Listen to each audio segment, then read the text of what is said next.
Ce matin au Conseil des ministres, Aurélie Agbenoshi manquera l'appel. Encore un autre départ au sein du gouvernement de Patrice Talon. Aurélie Agbenoshi n'est plus patron de la diplomatie béninoise depuis hier. Il n'aura plus perdu une partie de son portefeuille, mais l'entièreté. Désormais, c'est l'ambassadrice Paulette Adjovi-Yekpe qui est annoncée pour reprendre le flambeau. Après donc Hervé Récomé qui a atterri à l'Assemblée nationale à la suite d'un dur combat pour retrouver son siège, Jean-Claude Donaoussou et Séverin Kenam au dernier remaniement ministériel. Voici un autre qui s'en va de façon impromptue. Les quotidiens partagent l'information ce matin dans leur livraison. Nous en ferons notre premier sujet de débat tout à l'heure dans les coups de 8 heures à Cotonou.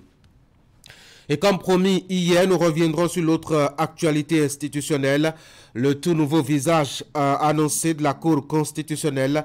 Les débatteurs diront ce qu'ils pensent de cette équipe-là. Actu matin au menu le mercredi, le rendez-vous économie avec Jacques Degbé que nous prenons au téléphone. Depuis Paraco, il nous dira et fera un point de l'économie des gares routières avec un focus sur le parc à bus. Qui sont ces acteurs et qui gagnent-ils? Quelle est la part aux charges publiques de la ville? Éléments témoins à suivre les discussions d'éclaircissement avec le spécialiste maison. À suivre aussi la rubrique Ce que je ne comprends pas. À Cotonou et environ, les citoyens sont bleus à propos de plusieurs sujets autour d'eux et dans leur quotidien. Franck Kaounou donnera la parole à quelques-uns tout à l'heure. On retourne maintenant à la presse. Ce matin, et comme dit tout à l'heure, les journaux évoquent le nouveau changement dans l'équipe de Patrice Talon. Ils ont chacun leur avis et analyse sur les raisons et les implications de ce départ du ministre Aurélie Agbenoshi du gouvernement. Détail à suivre de la revue de presse avec Asiongon Kanye Asiongon à la fin de cette émission. Mais déjà, on se propose une idée rapide de leur production à la une. Voici donc la une des journaux.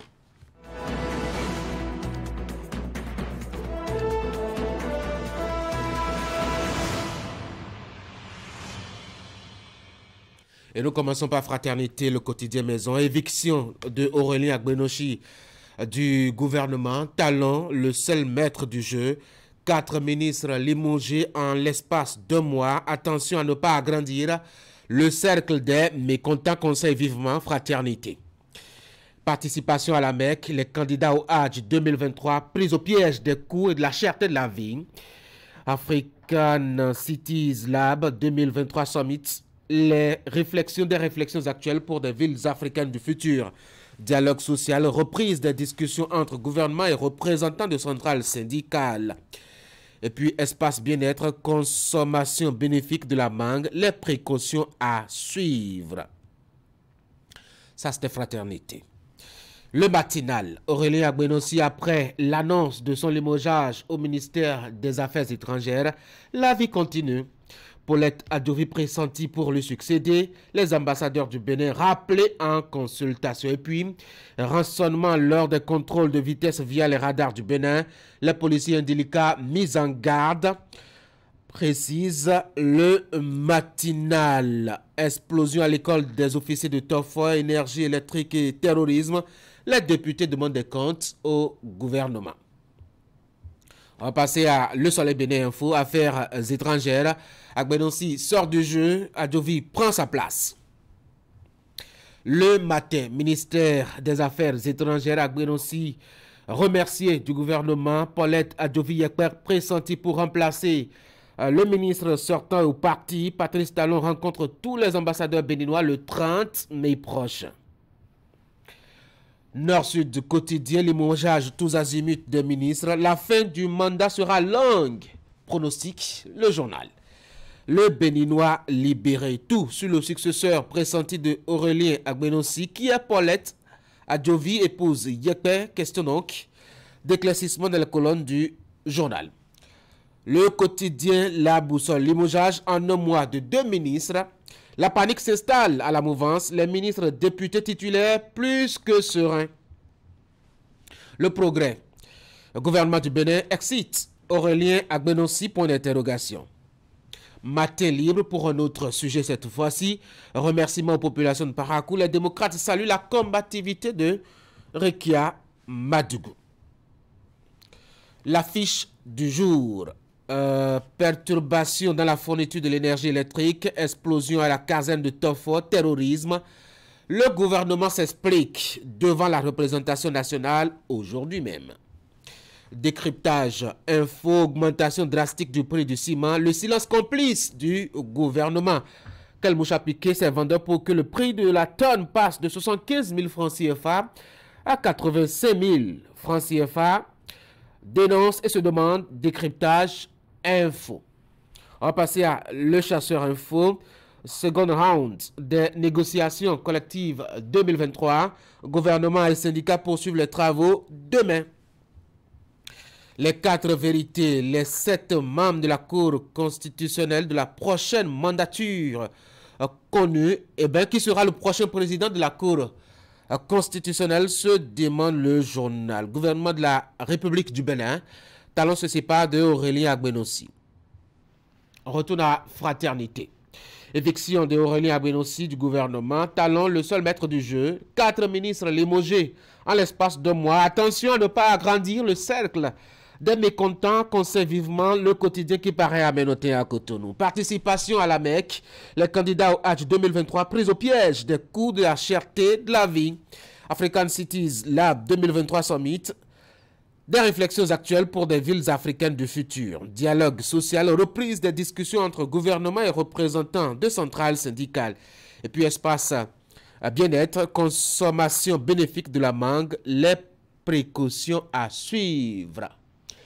Ainsi donc le tour rapide des informations à la une des publications ce matin. On va fouetter quelques pages du quotidien Fraternité. Déjà avec cette actualité-là, éviction donc de Aurélien Agbenossi du gouvernement. Talon, le seul maître du jeu. Attention à ne pas agrandir le cercle des mécontents.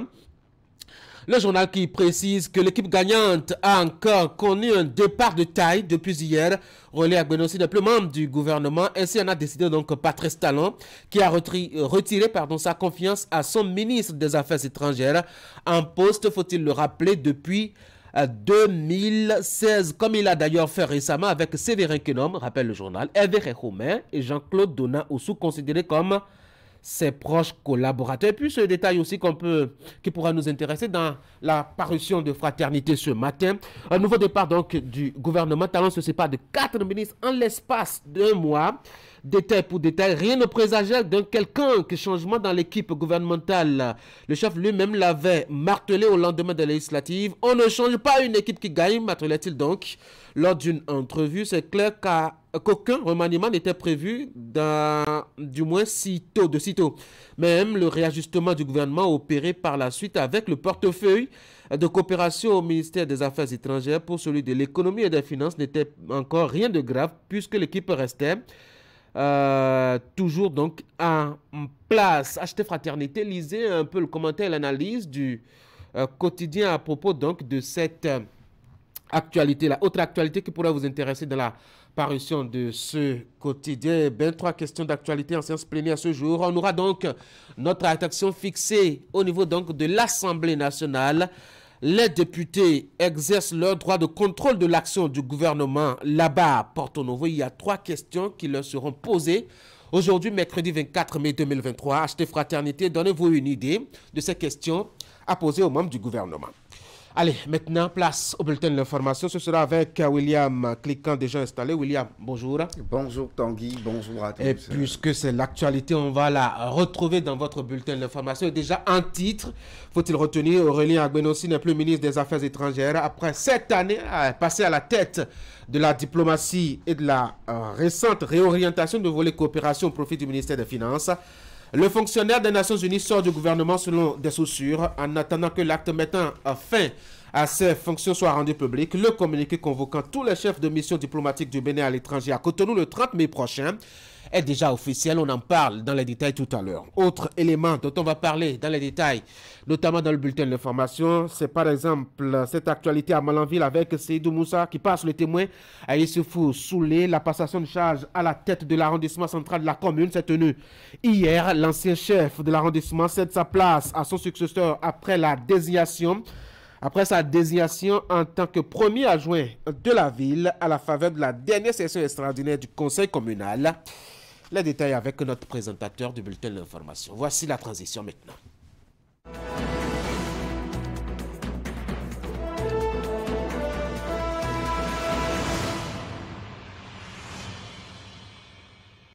C'est l'actualité. Depuis hier, William Cliquant, le ministre Aurélien Agbenossi est désormais déchargé de son portefeuille de la diplomatie, de patron de la diplomatie béninoise.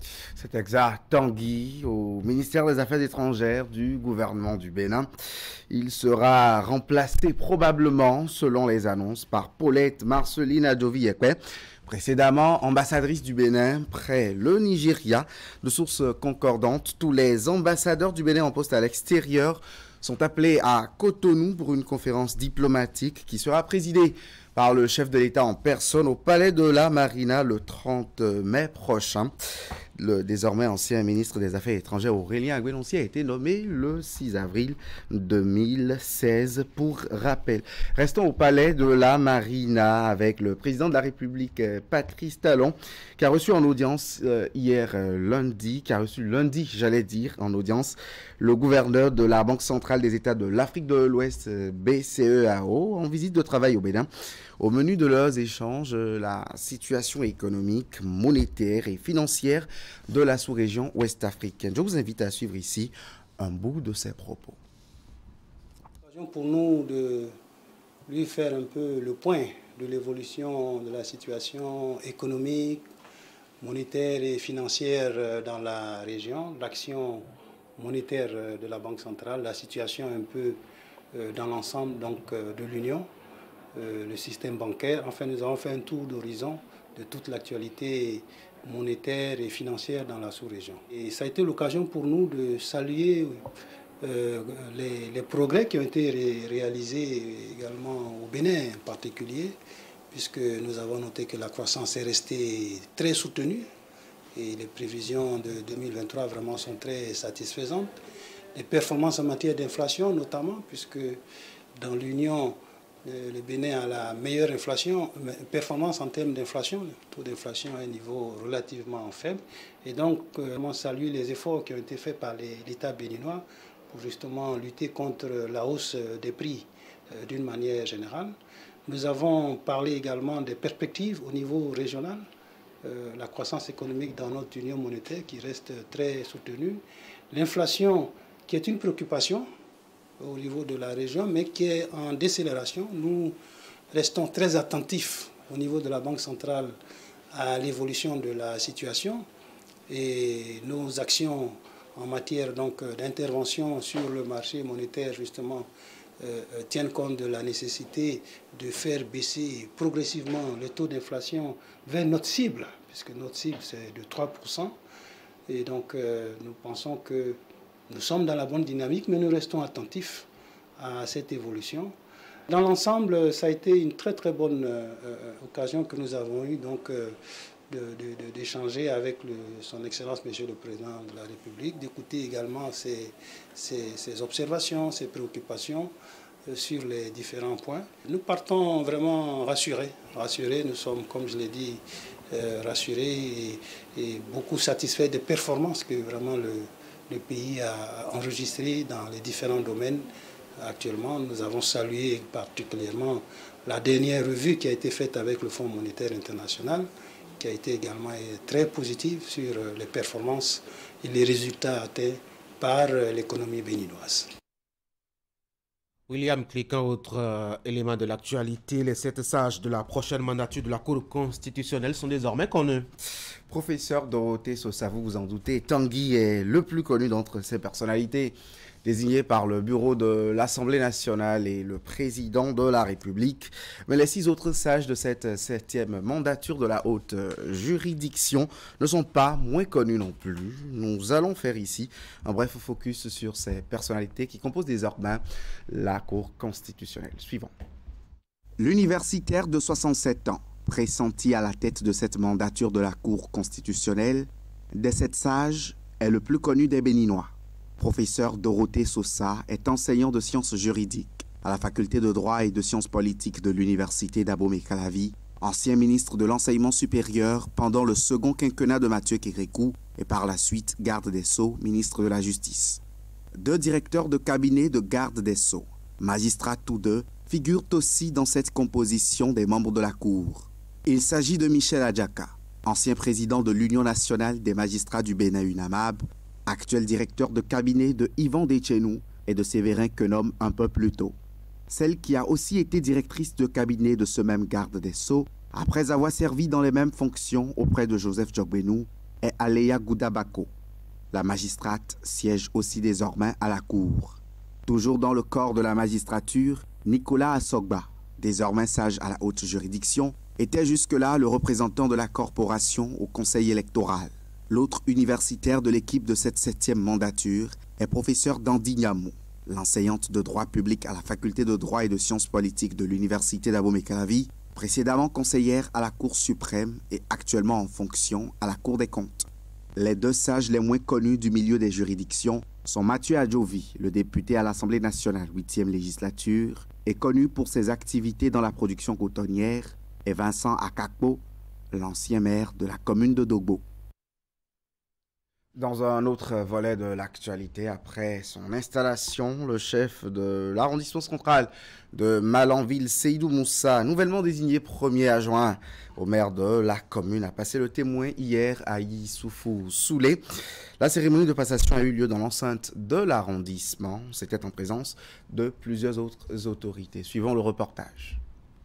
Après un peu plus de 2 années passées à la tête de l'arrondissement central de Malanville, Seydou Moussa cède sa place à Issoufou Soulé, désormais nouveau chef de l'arrondissement central de la commune. Leur passation de pouvoir a eu lieu devant l'autorité communale qui souligne l'importance de cette cérémonie sans oublier de prodiguer des conseils utiles.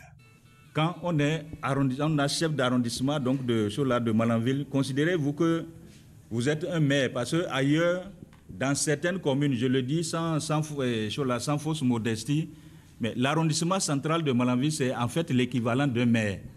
Et donc, ça veut dire que ce n'est pas une charge facile. Et qu'il y a beaucoup de choses au niveau donc, de l'arrondissement auxquelles il faut faire face.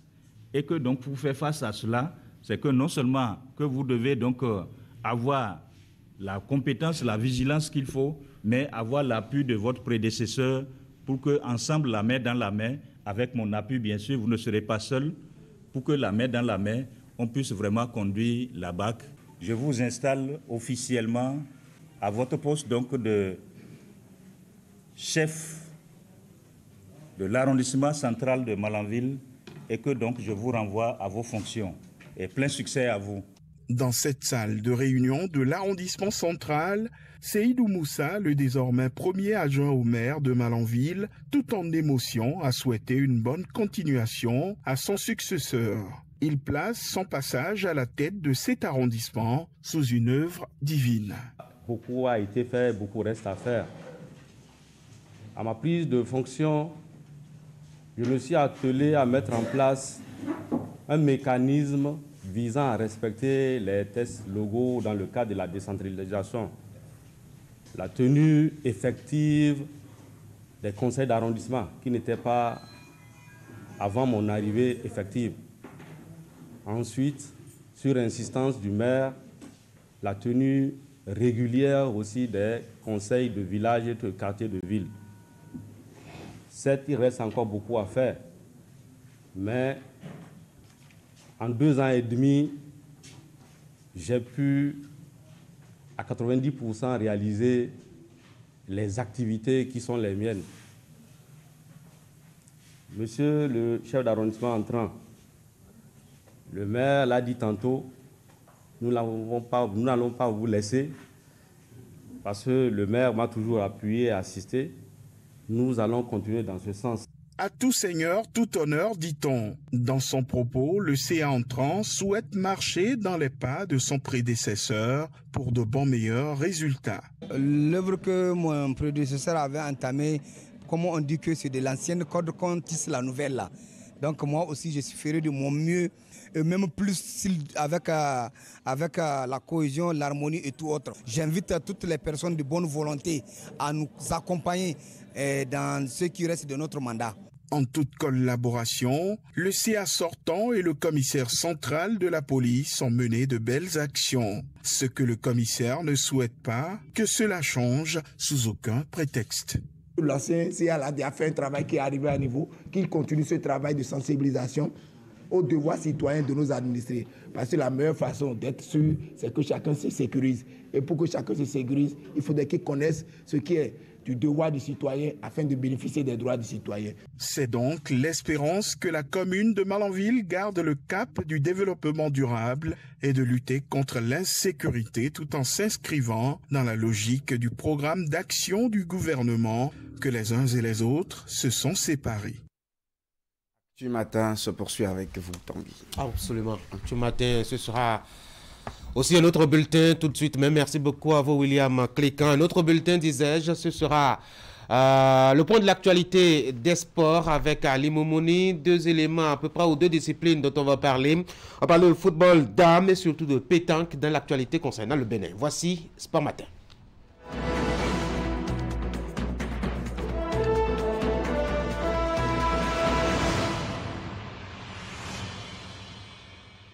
Ali Moumouni, bonjour. Bonjour Tanguy. Aujourd'hui, c'est un grand jour pour le Bénin dans le cadre de sa participation aux prochains mondiaux donc, de pétanque qui auront lieu à Cotonou, ici même. Oui, c'était ça, la mise au vert des boulistes qui vont donc défendre les couleurs nationales à la compétition de mars ce matin à CIFOP, le centre international de formation en pétanque de l'honorable Gilbert Bagana, lui aussi un passionné de la boule. Les 8 guépards seront au rassemblement ce matin pour entamer la préparation à environ 4 mois de la tenue officielle des 50e mondiaux de pétanque.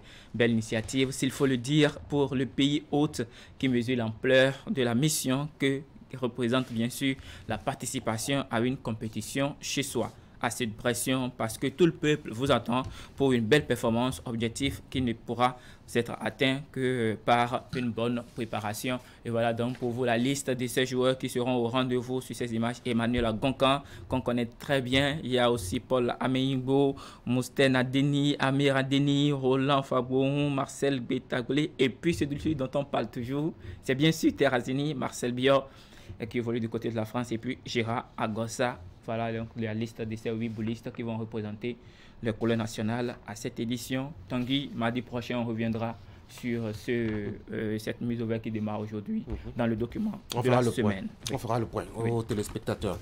J'annonçais aussi le football. On va en parler maintenant. Direction le Ghana où les Amazones ont fait forte sensation. Hier, appel un débâcle face au Ghana, 3-0. Oui, début entrée en lice manquée donc face au Ghana, c'était donc 3-0 comme vous l'avez dit, ce qui a d'ailleurs justifié la forme, ce qui se justifie d'ailleurs par la forme de l'adversaire, les Black Stars, les Amazones, comme vous l'avez dit bien entendu, ont réalisé une belle performance hier lors de la 2e journée du tournoi de la zone U4AB, tournoi de moins de 20 ans chez les dames face à la Côte d'Ivoire. Les dames de l'ancien international béninois Ousseiro Abdoulaye ont fait une belle entame en prenant l'avance de 2 buts. Elles se sont fait rattraper en seconde période avant de se transcender avec un festival de buts au bout duquel elle s'impose 5-2 à l'arrivée face à l'adversaire. Donc, ce qui leur permet de prendre donc une belle option pour les demi-finales en attendant le match de la 3e journée entre Black Starlet et Éléphant de Côte d'Ivoire. Voici donc au classement de ce groupe A pour ce qui est de ce tournoi de l'UFOA-B des moins de 20 ans chez les dames. Le Ghana est leader de ce groupe avec 3 points plus un goal average de plus 3 après juste un seul match disputé, suivi donc du Bénin qui a disputé 2 rencontres, ces 2 rencontres de ce groupe. Donc le Bénin totalise aussi 3 points avec un goal average de plus 0 bien entendu, et la Côte d'Ivoire donc est dernier.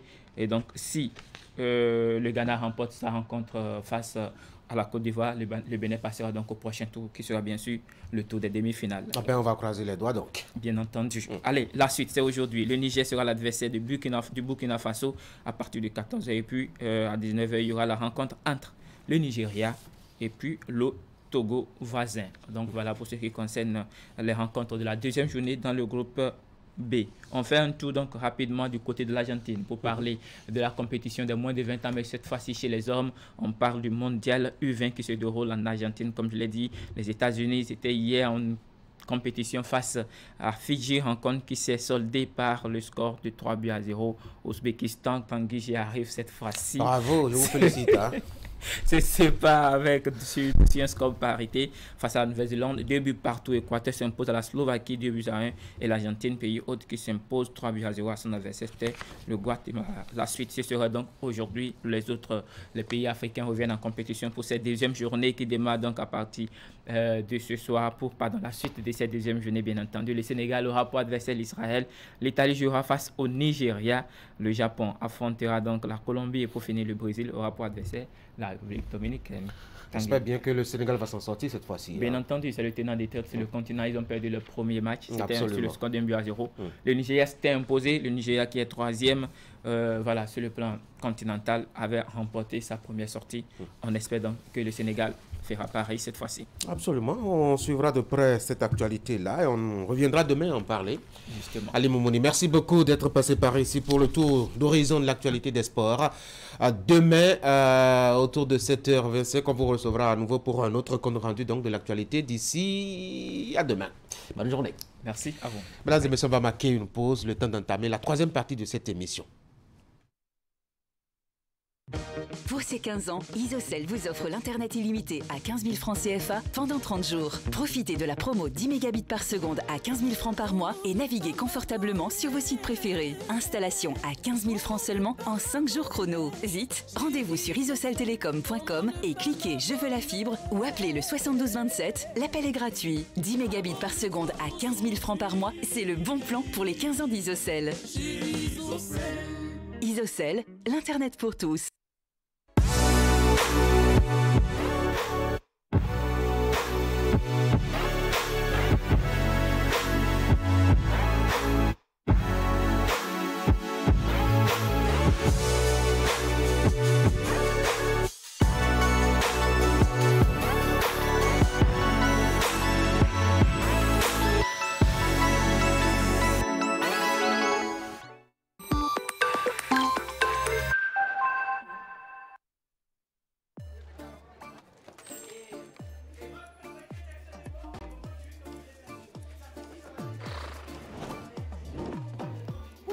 C'est bientôt l'heure de ma série sur Novelas. Ah, mon film aussi passe sur Nollywood, hein.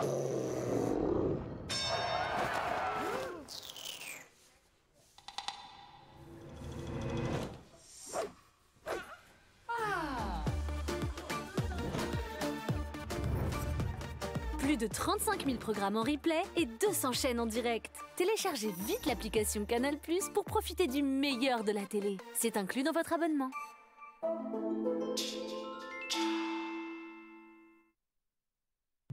Pour ces 15 ans, Isocel vous offre l'Internet illimité à 15 000 francs CFA pendant 30 jours. Profitez de la promo 10 mégabits par seconde à 15 000 francs par mois et naviguez confortablement sur vos sites préférés. Installation à 15 000 francs seulement en 5 jours chrono. Vite, rendez-vous sur isoceltelecom.com et cliquez « Je veux la fibre » ou appelez le 72 27. L'appel est gratuit. 10 mégabits par seconde à 15 000 francs par mois, c'est le bon plan pour les 15 ans d'Isocel. Isocel, l'Internet pour tous.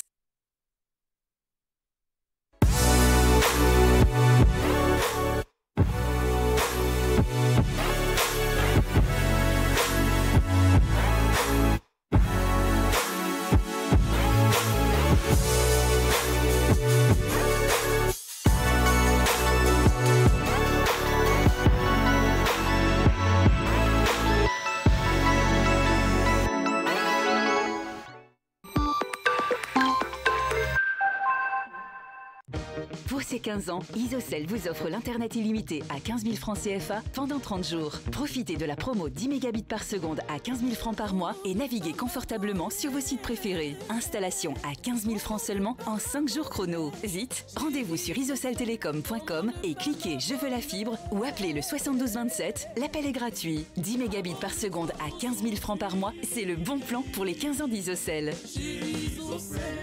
Isocel, l'Internet pour tous.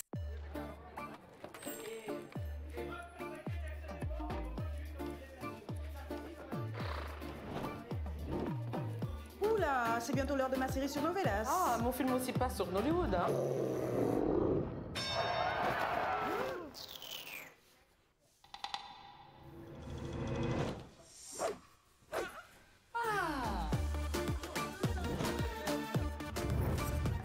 Plus de 35 000 programmes en replay et 200 chaînes en direct. Téléchargez vite l'application Canal+ pour profiter du meilleur de la télé. C'est inclus dans votre abonnement.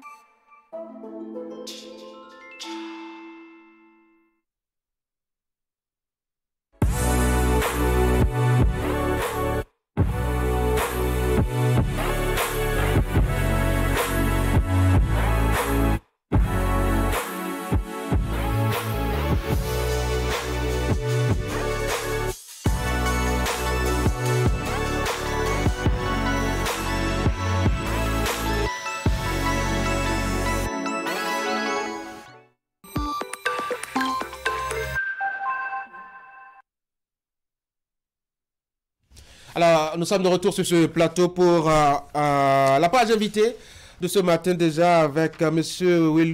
Philippe Adéni, chargé à la communication de l'Institut de l'Histoire des Agodjiers du Bénin. M. Adéni, bonjour. Bonjour, chers confrères. Merci d'être là sur Actu Matin pour nous parler de ce festival des Agodjiers qui s'organise à Cotonou. Vous êtes sur ce plateau avec Mme Monique Blérald, qui est experte, invitée à cette occasion-là, professeure des universités en culture et langue régionale à l'université de Guyane, présidente de l'Observatoire régional du carnaval guyanais. Professeur, bonjour. Bonjour. Bienvenue sur Actu Matin. Monsieur Adéni, parlez-nous un peu de votre association, l'association Jeunesse Perspective, et quels en sont les objectifs? Alors, l'association Jeunesse Perspective Groupement est une association créée en 2002 au Bénin et est régie par la loi de 1901 que vous connaissez très bien, reconnue par l'État. Elle est chargée du développement économique et la prise en charge des problèmes de la culture et de l'éducation au sein des populations à la base, en l'occurrence les femmes et les jeunes. Et cette association a, dès son entame, pensé mettre en relief l'histoire des Amazones du Bénin. C'est trop facile de parler des autres et de ne pas parler de nous-mêmes.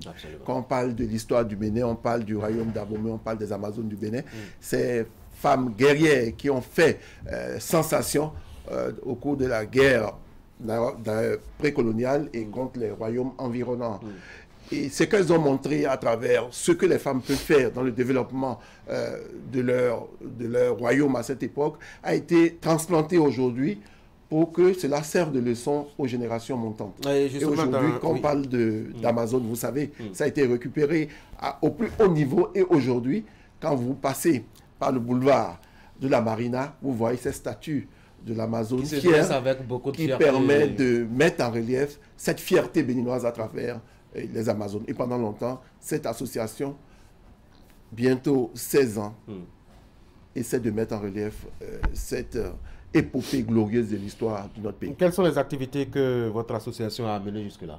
Il y a eu plusieurs activités. Il y a eu des films qui ont été faits sur l'histoire des Amazones. Plusieurs courts-métrages ont été faits, des symposiums également. Et comme je l'ai dit, aujourd'hui, nous sommes à la 16e édition du Festival Agodjier qui permet de revenir sur cette histoire glorieuse de l'histoire de notre pays à travers ce symposium de grandes personnalités, de grands professeurs comme celle que vous avez devant vous, permet de revisiter, bien sûr, permet de revisiter cette histoire et de mettre en relief cette épopée glorieuse de l'histoire de notre pays. Et quel est le programme à l'édition de 2023?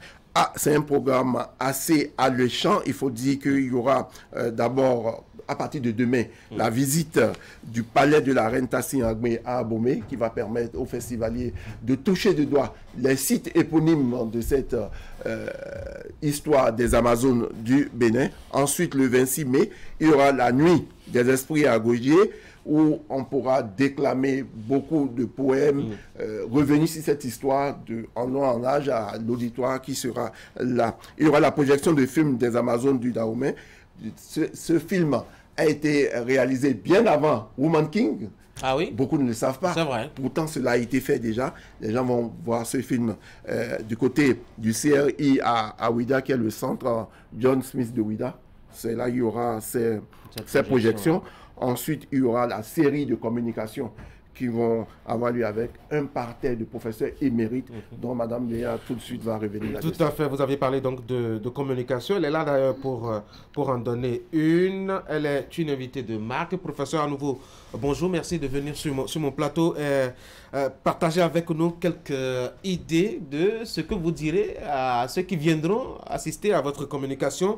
Et je crois savoir que ça doit être axé pour l'une d'elles sur la matrifocalité. De quoi s'agit-il? Alors, permettez-moi, bonjour, tout d'abord, permettez-moi de remercier Nelly Deknapo et toute l'équipe organisatrice du festival à Gaudjié, ainsi que l'ambassade de France, car c'est grâce à ces personnes, grâce à cette équipe que je suis ici. Alors, voilà, tout à fait. Alors, donc, c'est vrai, je vais parler donc de la place de la femme en Guyane.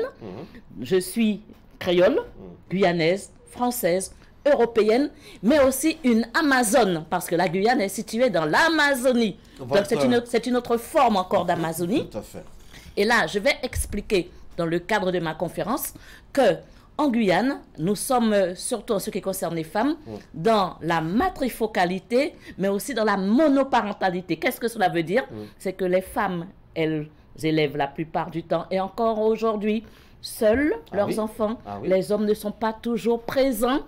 Ils sont fuyants, ils sont absents, et il y a d'autres figures maternelles qui sont aux côtés de ces femmes pour pouvoir les aider dans l'éducation des filles. Mais tout ceci a une histoire qui se comprend par rapport au passé. Nous sommes en Guyane des peuples esclavagisés, et il faut comprendre le rôle de la traite négrière.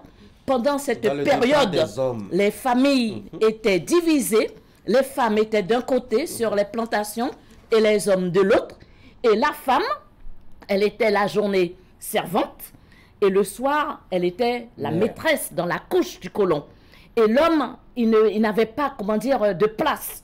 Et jusque-là, il y a encore cette influence, encore, bon, comment dire, cette survivance qui peut-être montre que la force de la femme. Alors là, c'est sur le plan de la société, le plan pratique, mais sur le plan artistique, le plan culturel, nous avons des figures féminines qui montrent ce dynamisme, cette force, ce pouvoir, cette puissance de la femme, avec notamment le personnage du Touloulou, qui est une figure emblématique de notre carnaval et qui, à elle seule, montre la liberté, l'émancipation de la femme guyanaise. Et dans la vie au quotidien, je vais prendre mon cas. Bon, je suis une Amazone. Une Agodjié. Une Agodjié, si vous voulez. Une Amazone moderne, des temps modernes. Je suis professeur des universités. Je dirige une association qui mène le carnaval à l'UNESCO, l'Observatoire régional du carnaval guyanais.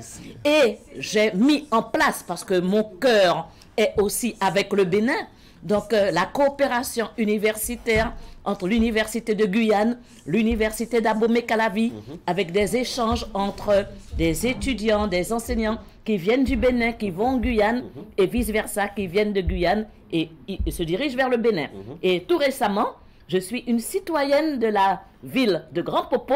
Félicitations. Parce que j'ai mis en place avec la mairie de Macoria un jumelage donc, entre la ville de Grand Popo et la ville de Macoria en Guyane. Donc vous voyez, en tant que femme, nous sommes des Amazones. Et puis vous connaissez aussi, nous avons une dame sur le plan national, Christiane Toubira, qui est guyanaise. Et vous voyez qu'il y a été aussi, qui s'était présentée voilà, aux élections pour être présidente de la République. Donc vous avez un portrait un petit peu de la femme, entre guillemets, guerrière des temps modernes de Guyane. Je sais que vous allez porter à bout de bras ce festival afin qu'il aille très loin, parce que c'est quand même un festival qui replace la femme dans sa valeur réelle et historique. Oui. Et ce n'est qu'à l'actif justement des membres de l'association. Alors, M. Philippe Adeni, je vais mettre un thème à ces échanges. Est-ce que vous avez un mot pour conclure? Non, il faut dire que le thème de cette année, c'est le matrimoine dans le Nord romain, le système du matriarcat en milieu Otamari et l'importance de la femme somme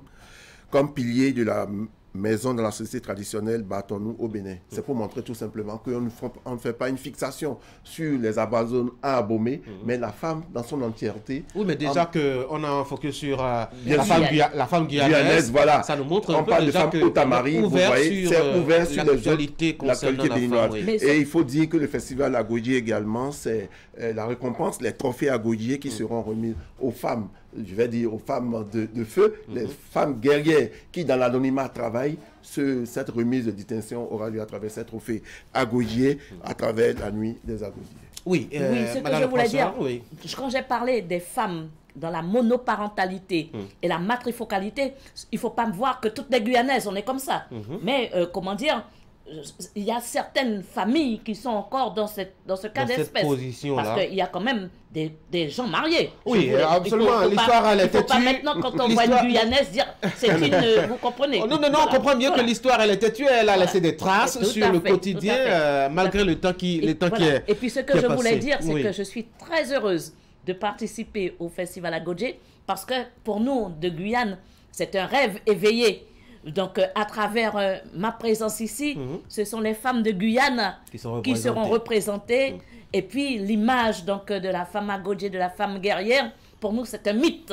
Et là, vraiment, je vais le vivre. Et vous allez le porter jusque chez vous, à Guyane, pour que cela soit davantage connu.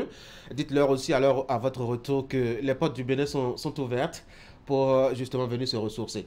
Un mot pour finir rapidement en conclusion. Oui, nous convions tous ceux qui seront à Ouida ou dans les environs et tous les invités à être présents à ce festival au CCRI de Ouida. C'est face à la mairie de Ouida, c'est pas caché. Quand vous arrivez à Ouida, face à la mairie, le CCRI John Smith est là. C'est là que se déroulera cette édition du festival Agodje. Et ça commence? Ça commence, je vais dire, demain, avec la visite des sites éponymes dans le palais de la reine Tassinambé. Et puis le reste, les communications qui vont suivre le lendemain et les autres activités, la remise des trophées et puis les recommandations vous allez conclure cet entretien. du festival. Eh bien, que dire? Eh bien, tout simplement, c'est que en tant que Guyanaise, mon cœur est ici parce que vous savez que la Guyane et le Bénin ne forment qu'un bloc dans le passé. Et avec la dérive des continents, nous avons été séparés. C'est le même phénotype. Quand je vous vois, quand je vois monsieur, vous êtes des frères. Et ici, aussi par rapport à des expressions, des mots, nous sommes dans la même culture. Donc, pour moi, ce festival, c'est encore un pan de la culture qui nous unit, car nous sommes les petits cousins de l'autre océan, de l'autre côté de l'Atlantique. D'ailleurs, il a mis l'accent sur cet aspect aussi de la matrifocalité au niveau des peuples, d'un certain nombre de peuples au niveau de l'Atakora du Bénin. Et ce que je voulais dire aussi, c'est que la Guyane, quand on parle de femmes, il y a des femmes, parce que je suis créole, mais la Guyane est multiculturelle. Et il y a des femmes amérindiennes, des femmes noires marron, des femmes chinoises. Et tout cela, bon, ben... c'est multiculturel et chaque femme a sa manière donc de fonctionner, la perception, la représentation, le discours, les imaginaires qui lui sont liés, et je vais parler de tout ça donc dans le cadre de ma communication. Ça m'intéresse très bien ce sujet. Professeur Monique Blérad, experte invitée sur cette édition 2023 du Festival Agodje, professeur des universités en culture et langue régionale à l'Université de Guyane, présidente de l'Observatoire régional du Carnaval guyanais. Merci beaucoup d'être venu sur Actu Matin. Je dois dire merci aussi à Philippe Adening, qui est chargé à la communication de l'Institut de l'Histoire des Agodjiens du Dahomey. Merci. Passez une bonne journée et bon festival à vous. Merci. Mesdames et messieurs, de la suite d'Actu Matin, on aura un autre rendez-vous. Ne l'oubliez pas, de discussion et de débat. Avant tout cela, on va faire un tour grâce à Franck Aounou dans la ville pour donner la parole à quelques citoyens rencontrés. Ce sera la rubrique ce que je ne comprends pas tout de suite. Et juste après aussi, on aura quelques parenthèses aussi avec notre invité. Je rappelle aussi que lors de nos débats, on va parler de deux sujets, la politique, au plan de la politique nationale avec ce nouveau départ d'un ministre du gouvernement. Je vous rappelle que Aurélie Agbenossi n'est plus patron de la diplomatie béninoise depuis hier. On en dit demain. Puis ce nouveau visage de la Cour constitutionnelle, on la connaît depuis le lundi dernier. De quoi est-ce que ça retourne et quels sont les pronostics en termes d'enjeux politiques? On en parlera tout à l'heure. Mais voici déjà ce que je ne comprends pas.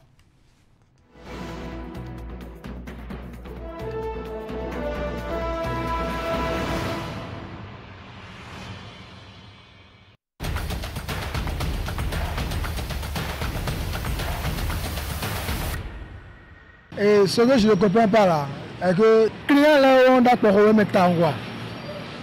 Et que ils doivent faire le noir de quoi ni yo, et de quoi alors se peut dire, allez alors oui à ce moment. Mais les gars sont c'est déjà ce que capable. Client me soit dans moi. Ce que je ne comprends pas, bon, il n'y a plus de clients quoi. Nous on ne trouve plus de clients. Les gosses là, on prend tous les clients et nous avons des difficultés. Nous avons des difficultés. Donc vraiment, ça ne peut pas du tout. Ça ne peut pas. Ce que je ne comprends pas, c'est que le pays ne va pas du tout au niveau de travail. Donc nous souffrons trop. Je suis chauffeur et je fais ZEM aussi un peu. Et ça ne va pas parce qu'on ne peut pas faire une chose à la fois. Il faut faire les deux choses à la fois parce que pour conduire une voiture personnelle à quelqu'un maintenant, l'argent ne suffit pas. Donc il faut avoir un deuxième boulot à côté. Ce que je ne comprends pas, Dion, quelqu'un lève fond lève quelqu'un dit donc dès que mon client me d'ailleurs, il sort moi. Ni à mon client Dion, et toi quelqu'un se parle à dire toi, quoi de mais normalement, mais on en a. Donc à le kaka wenwe, quoi de bouillon, mais vous zobra le bleu ni client abi, à le bouger mais vous tenez à son repos. Ce que je ne comprends pas. Bon, au fait, à travers notre métier aujourd'hui, nous constatons que il y a plusieurs ZEM à travers le pays. Les gens n'ont plus de travail et tout le monde se lance dans l'affaire de ZEM là. Donc trouver client devient difficile. Et des fois même les clients nous découragent à travers les prix. Vous voyez tout cela. Donc c'est un métier, je ne dirais pas qui est difficile, mais il faut avoir le courage avant de le faire. Parce qu'il y a des jours que tu sors et tu ne trouves pas ce que tu veux.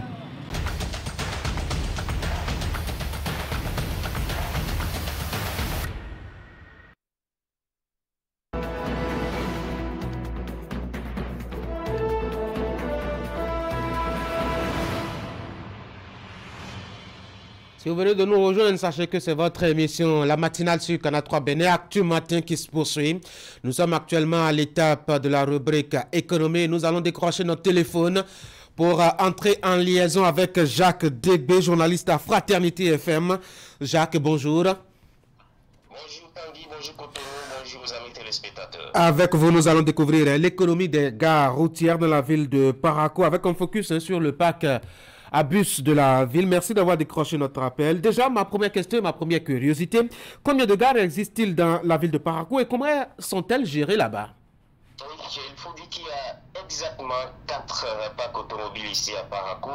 Il y a le parc A, ce qu'on appelle ici le parc CNCB du quartier Albarika, c'est la principale gare routière de la ville. Ensuite, il y a le parc B, ce qu'on appelle le parc de Tiaourou, le parc C, le parc du quartier Guéman, le parc F, le parc de Cabo. Voilà donc pour les 4 grandes gares routières de la cité de Kobourou. Par le passé, il y a eu quelques petites gares qui ont été créées sans le respect des procédures, mais les responsables syndicaux de ces 4 gares que je viens de citer, de concert avec les autorités municipales, ont très vite arrêté ces velléités. Pour ce qui concerne l'organisation Tanguy, il faut dire que les gares routières de Parakou sont dirigées par 2 grandes organisations syndicales ici. L'UNACOB, l'Union nationale des conducteurs du Bénin, tout à fait, et l'Union des conducteurs de taxis interurbains. Ces 2 fêtières coordonnent les tours de voyage entre les chauffeurs. C'est vrai que parfois les responsables de ces 2 organisations ont connu quelques échauffourées, mais oui, la question leadership. Voilà, C'est l'ordre normal des choses par ici. Ils finissent tout de même par fumer le calumet de la paix parfois avec l'intervention de la mairie, du maire, d'un agent pour calmer le jeu. En dehors de ces acteurs, on retrouve donc les commerçants. Vous avez le constaté tout à l'heure dans le reportage que nous avons réalisé. Tout à fait. Oui, mais déjà, avant même de suivre le reportage, je voudrais bien savoir qui sont ces acteurs qui interviennent et quels sont leurs profils sur les gares. Oui, et c'est de ça que j'ai parlé déjà. Il y a les responsables syndicaux. J'ai parlé de l'UNACOB et de l'UCTIM. L'UNACOB, vous avez les coordonnateurs, les secrétaires administratifs, vous avez même le président. Même chose au niveau de l'UCTIM aussi, l'Union des conducteurs de taxis interurbains. Tout à fait. En dehors de ces responsables syndicaux, vous avez les chauffeurs. Qui font les voyages, qui effectuent les voyages, les différents tronçons, et c'est organisé de façon rotative. Donc si vous êtes de tout, vous passez, vous prenez les voyageurs qui sont présents sur le parc ce jour-là, et c'est vous qui effectuez le voyage. Mais en dehors de ça, il y a l'animation même au niveau de ces gares routières. Vous avez les commerçants, les détaillants, les ambulants, les grossistes. Vous avez les commerçants de toutes sortes. Il y a également au niveau du PAC A, le principal PAC de la ville, les compagnies de transport qui, depuis quelques années maintenant, sont sommées d'avoir une représentation au niveau de cette PAC automobile. Donc, c'est un lieu, ce sont des lieux qui sont en permanence animation, cette PAC automobile, de jour comme de nuit. Vous voyez, à tout moment, il y a toujours de l'animation et de la vie. Des gens qui sont là, voilà. C'est ça. Alors, Jacques Debé, comme on le disait, on va marquer une pause pour nous intéresser un peu à ce qui se fait et comment est-ce que la vie s'anime là-bas. Il faut dire que ce sont de gros centres d'activité commerciale. Pas de répit quand on y va quand même, pas de pause. Il n'y a pas d'heure où cela ne bouge pas. Voici votre constat que vous aviez réalisé dans la ville de Parakou hier. Parakou, troisième ville à statut particulier du Bénin et métropole du Septentrion. La cité des Kobourou compte 4 gares routières, dont la principale est le parc CNCB d'Albarika. Dans ces parcs automobiles, l'activité économique est permanente de jour comme de nuit. Justement, vous savez que c'est un lieu public. Et le lieu public, ça ressemble à un marché parce qu'il y a tout. Il y a passagers, il y a en tout cas, tout ce qui va rentrer et sortir, c'est par ici. Donc c'est presque un marché. Donc c'est pour ça que vous voyez l'ambiance comme ça. Nous rencontrons les petits commerçants. Les revendeurs de chaussures, de pain, il y a les revendeurs, nos compatriotes nigériens qui vendent les tissus, vendent les sachets et autres. À l'arrivée des voyageurs, il y a d'autres passagers qui aiment aller vers eux pour trouver un peu. Il y a les gens qui vendent du pain, de manger aussi. Comme ça, c'est comme ça que les bonnes dames arrivent à se procurer un peu de sous.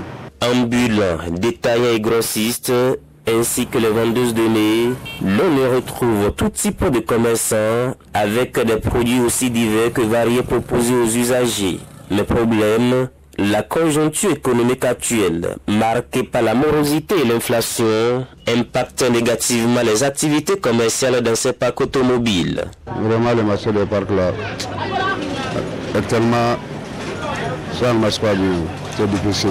Les clients ne viennent pas. Le marché ici là, ça ne peut pas aller. Encore, le client quand va venir ici là, il va payer quelque chose là. Il va aller à la maison pour retourner, pour dire c'est pas bon, sans ou bien le client va demander de l'argent, pour dire il va prendre ça. Des fois, tu vas promener fatigué, tu n'as pas de l'argent. Donc, des grands, tu t'échauffes, tu vas trouver quelque chose à manger. C'est le soja qui est un peu cher, mais cette année, n'est pas cher. C'est pour ça que les clients qui viennent du bourse, ils n'ont pas d'argent pour acheter. Cette mévente n'entache cependant rien la collaboration entre les commerçants et les responsables des autogares. Bien au contraire. Ça là, il n'est pas problème avec les clients d'ici. Avec les garants des autogares là, il n'est pas le problème. Non, le président est responsable du parc là, il n'y a pas de problème. Souvent, le temps qu'il y a le marché, il va nous amener les clients même. Dès voix qui vous parle, c'est moi le papa. Je suis la première autorité du parc, donc c'est moi le papa. La conversation, elle est très franche. Très très franche.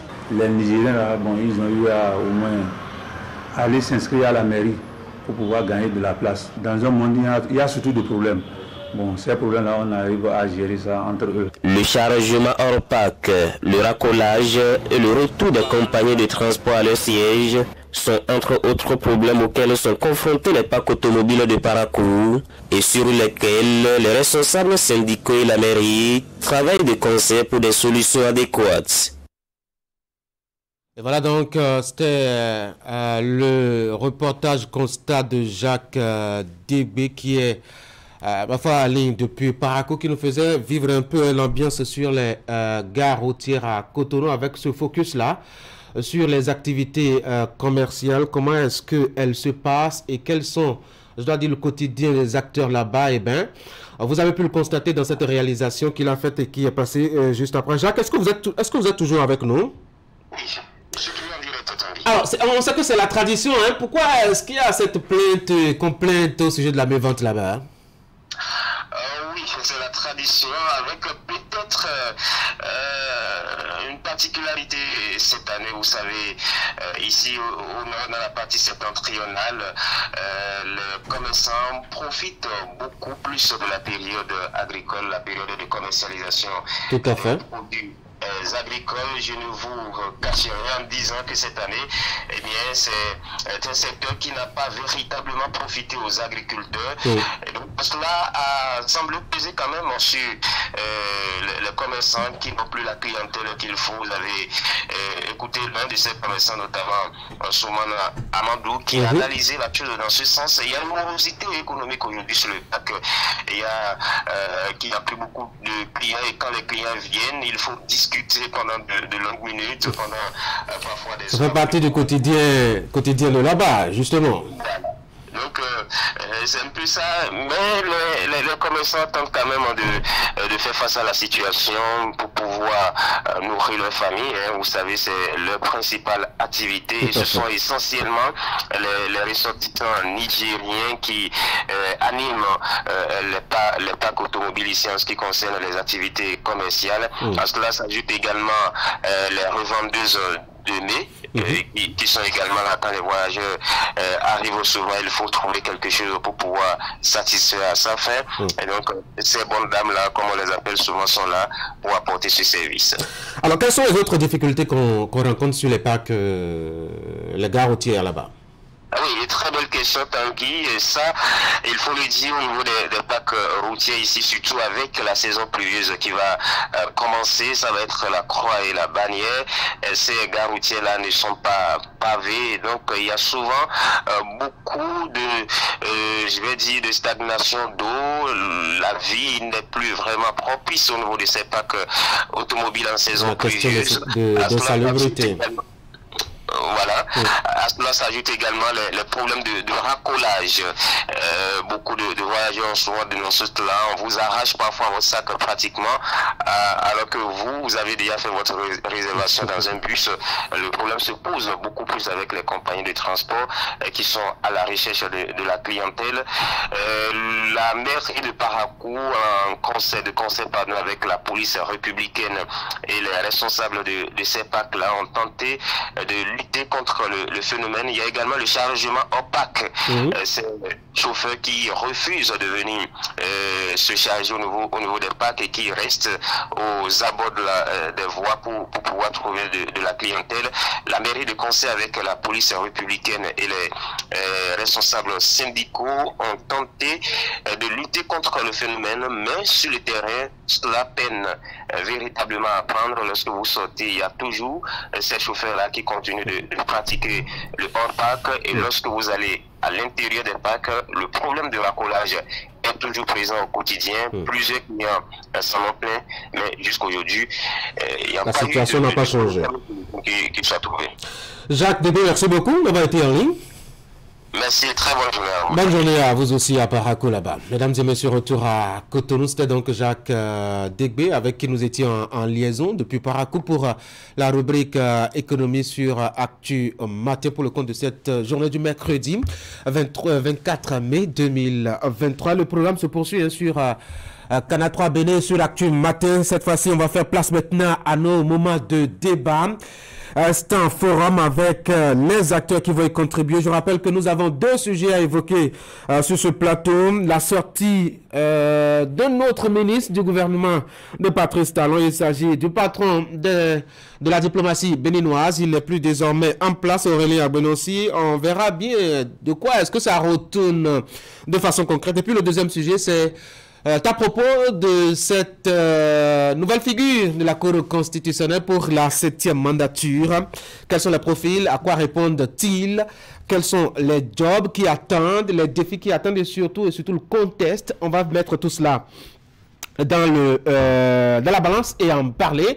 Et justement pour en parler, les acteurs ils sont déjà là. Je vais nommer déjà Franck Aounou qui va amener l'équipe. Derrière lui et à sa suite, William Cliquin pour participer au débat. Ulrich Ekwe et Gaba pour contribuer aussi de la plus belle des manières. Et puis Eric Guédenon pour ses avis au sujet donc de ces 2 éléments de l'actualité. Avec cette primeur qui n'a pas changé au niveau de Canal 3, qui a toujours donné les scripts. Je crois que sur ces 2 sujets, on a encore gardé le devant de l'actualité. Cher monsieur, bonjour, bienvenue. Franck. Bonjour, Tanguy. Ulrich. Bonjour, Tanguy. William, déjà passé par ici. Eric. Bonjour, Tanguy. Bonjour, les gars. Alors, on commence par le tout premier sujet. Encore un nouveau départ du gouvernement de Patrice Talon. Fraternité nous l'a rappelé, ça fait quand même 4 ministres en moins d'un mois. C'est une frénésie à la limite, William Cliquin. Kyriel de départ, je dirais. Frénésie, je suis d'accord avec vous. Et pour une équipe qui gagne et qui n'est pas à changer, il y a de quoi se poser des questions. Moi, je me pose dans la question de savoir de quoi, sur quoi on s'est basé pour trouver que l'équipe était gagnante ou quels étaient ces malaises qui ont suivi avec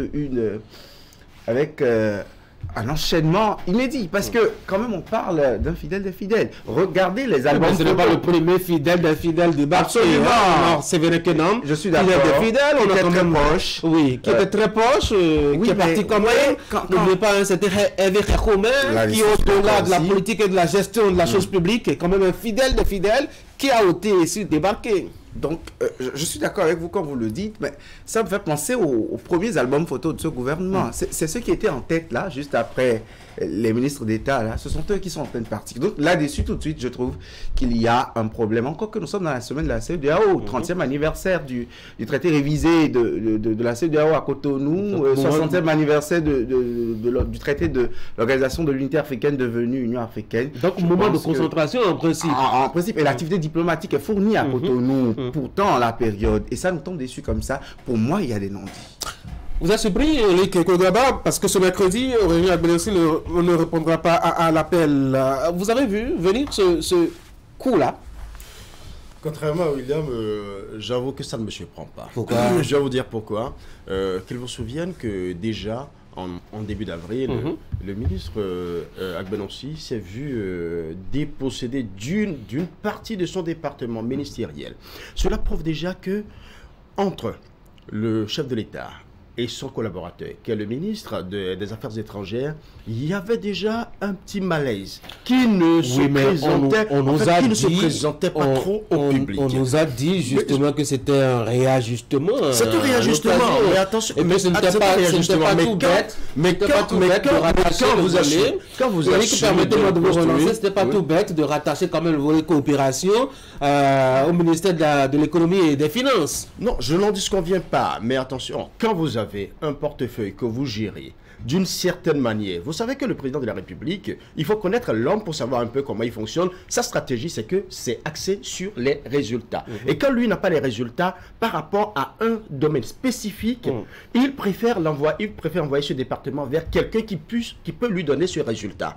Donc déjà à ce niveau, on se demande si le fidèle qui est entré au gouvernement très tôt, à l'arrivée, à l'avènement du gouvernement, de la rupture, du nouveau départ, aujourd'hui se voit dépossédé d'une partie de son portefeuille. On se demande déjà qu'est-ce qui s'est passé entre-temps. Et aujourd'hui, voilà, on a la réponse. Ça veut dire qu'aujourd'hui, il n'est même plus le chef de la diplomatie béninoise. Donc, a priori, ce problème, il y avait déjà un malaise à l'interne qui annonçait ce départ. Donc, a priori, on ne peut pas s'étonner qu'il y ait les montages. Vous avez vu venir? Oh, non, du tout pas. C'est un départ qui surprend, comme cela aurait pu être le cas avec d'autres ministres du gouvernement. D'abord parce que le chef de l'État n'a pas pour habitude de se séparer comme ça de ses ministres. Vous avez vu, depuis 2016. Et moi, je pense que nous sommes toujours avec l'équipe qui gagne, parce que Roland Agbenossi, à lui seul, ne représente pas tous les ministres du gouvernement. Oui, mais il y en a 4 qui sont partis. On peut constater que la majorité de départ... de ministres, si vous en changez 4... Je suis d'accord avec vous, mais on peut constater que la majorité de départ est toujours là, 2016, si on fait le point. Il reste toujours avec les mêmes ministres avec qui il a commencé en 2016. Et donc, quand cela arrive, c'est déjà suffisant pour comprendre que ce sont des cas de force majeure. Et moi, je pense que si on peut essayer de trouver des raisons, oui, ça peut nous rien avoir avec des questions. Ça peut nous rien avoir avec des questions. Ça peut rien avoir avec des questions. Qu'est-ce qui a bien pu se passer? Justement, encore que nous ne le saura jamais de façon officielle. On ne nous donne pas la possibilité d'avoir ces informations sur ce qui a marché, ce qui n'a pas marché. Mais ce que moi je peux dire, c'est que ce n'est pas, après avoir passé 7 ans à la tête du ministère, qu'on se rend compte de l'incompétence de son ministre. Donc moi je capte cette possibilité de ce que ça soit une question d'incompétence de résultats. On peut aller voir dans d'autres dossiers. Je sens même un coup de colère, la façon dont les choses sont arrivées. Ulrich l'a rappelé tout à l'heure. Il y a l'aspect coopération qu'on lui a retiré il n'y a pas si longtemps que ça. Et puis aujourd'hui la décision est tombée. Alors est-ce que c'est entre échange de discussions sur un dossier, on s'est vraiment pas compris sur la méthode à adopter. Mais on peut prêter nos oreilles, on peut coller nos oreilles au mur et entendre quand même les bruits. Mais par contre, ce que moi je retiens qui viennent du palais, du ministre, en 7 ans, je pense qu'il a essayé de faire ce qu'il pouvait faire. On l'a vu sur plusieurs chantiers, cela n'a pas été facile, mais on retient un diplomate bantin. Alors, justement, on peut profiter pour faire le petit point, non, de son passage à la tête de la diplomatie béninoise. Franck, est-ce que ça a bougé là, à part peut-être, je dois dire, les ambassades fermées, réduites à un nombre plus contrôlable, et peut-être cette rareté de visites officielles à la fois au niveau du Bénin qu'à l'étranger? Quel autre bilan on peut faire de son passage à la tête de la diplomatie béninoise? Écoutez, on aura peut-être le temps de mieux en parler, mais ce que je sais, c'est l'un des ministres que j'admire personnellement. Ah oui, pourquoi? Oui, j'aime bien, sa taille, j'aime bien son style. C'est un ministre qui, selon mes informations, a un bon carnet d'adresses et qui a eu le temps quand même. Oui, c'est un fonctionnaire des Nations Unies, c'est normal. Qui a eu le temps de donner un peu de la direction à notre diplomatie. C'est aussi un ami proche du chef de l'État et je sais qu'à ce poste-là, il a su imprimer un nouveau rythme à notre diplomatie, ce qui fait qu'aujourd'hui, lorsque vous parlez du Bénin à l'international, en dehors de ce qu'on peut nous reprocher et tout, en tout cas, sur cet angle-là, je pense que le Bénin... Non, j'ai pas fini. Allez-y rapidement, parce que je remarque que c'est ceux qui s'agrippent pas la parole, ça doit être dynamique, Franck, ça doit être dynamique. Il y a une constance. Sur 4, j'ai entendu déjà 2 personnes dire que déjà, on a coupé un bras entre griffes à Agbenossi il y a quelques semaines. Et aujourd'hui, on le sort en pleine activité. On le reçoit de la CEDEAO. Vous savez, ces activités, c'est des moments où les pays vendent leur image. Et quand on débarque comme ça, celui qui est chargé de la diplomatie, il y a de quoi s'inquiéter. Il y a de quoi se poser des questions. Je me suis amusé à dire hier avec un ami, j'ai l'impression que Agbenossi a fait quelque chose au boss. Et ça n'a pas plu. Et il a eu le temps de le sanctionner pour lui dire attention, ce que tu as fait, je n'ai pas aimé. Parce que premièrement, on lui a amputé le côté coopération. Ensuite, en pleine activité, comme ça, on le débarque. Je pense qu'il y a quelque chose. Donc pour vous aussi, c'est le coup. Oui, moi je pense que le maître a sanctionné l'élève. Votre façon de faire le point de son passage à la tête de la diplomatie béninoise, Ulrich? Moi, je pense qu'avec Aurélien Agbenossi, on a vu un fonctionnaire international, comme l'a dit Franck tout à l'heure, avec un bon carnet d'adresses et qui a permis au moins au Bénin de se faire connaître un peu plus à l'extérieur. Mais quand on regarde la manière dont vous jugez la meilleure connaissance du Bénin à l'étranger, quand il n'y a pas de visite comme dans le passé, on a vu le ministre qui était pratiquement le représentant du président de la République à presque toutes les réunions internationales. Est-ce que vous avez remarqué que le président de la République n'allait pas souvent aux différents sommets? Est-ce que c'est la meilleure façon de faire connaître? Non, déjà étant le premier responsable de la diplomatie béninoise, c'est lui qui négocie beaucoup plus de choses par rapport aux relations bilatérales, aux relations internationales. Et aujourd'hui, quand on parle d'incompétence, comme l'a dit Eric, je pense qu'on ne peut pas parler d'incompétence, mais plutôt on peut dire que le président de la République veut essayer d'autres citoyens, d'autres compétences. Mais il a eu l'occasion. Parce que justement, il a eu l'occasion de faire 7 ans. Et il y a beaucoup d'autres Béninois également qui ont d'autres compétences. Par exemple,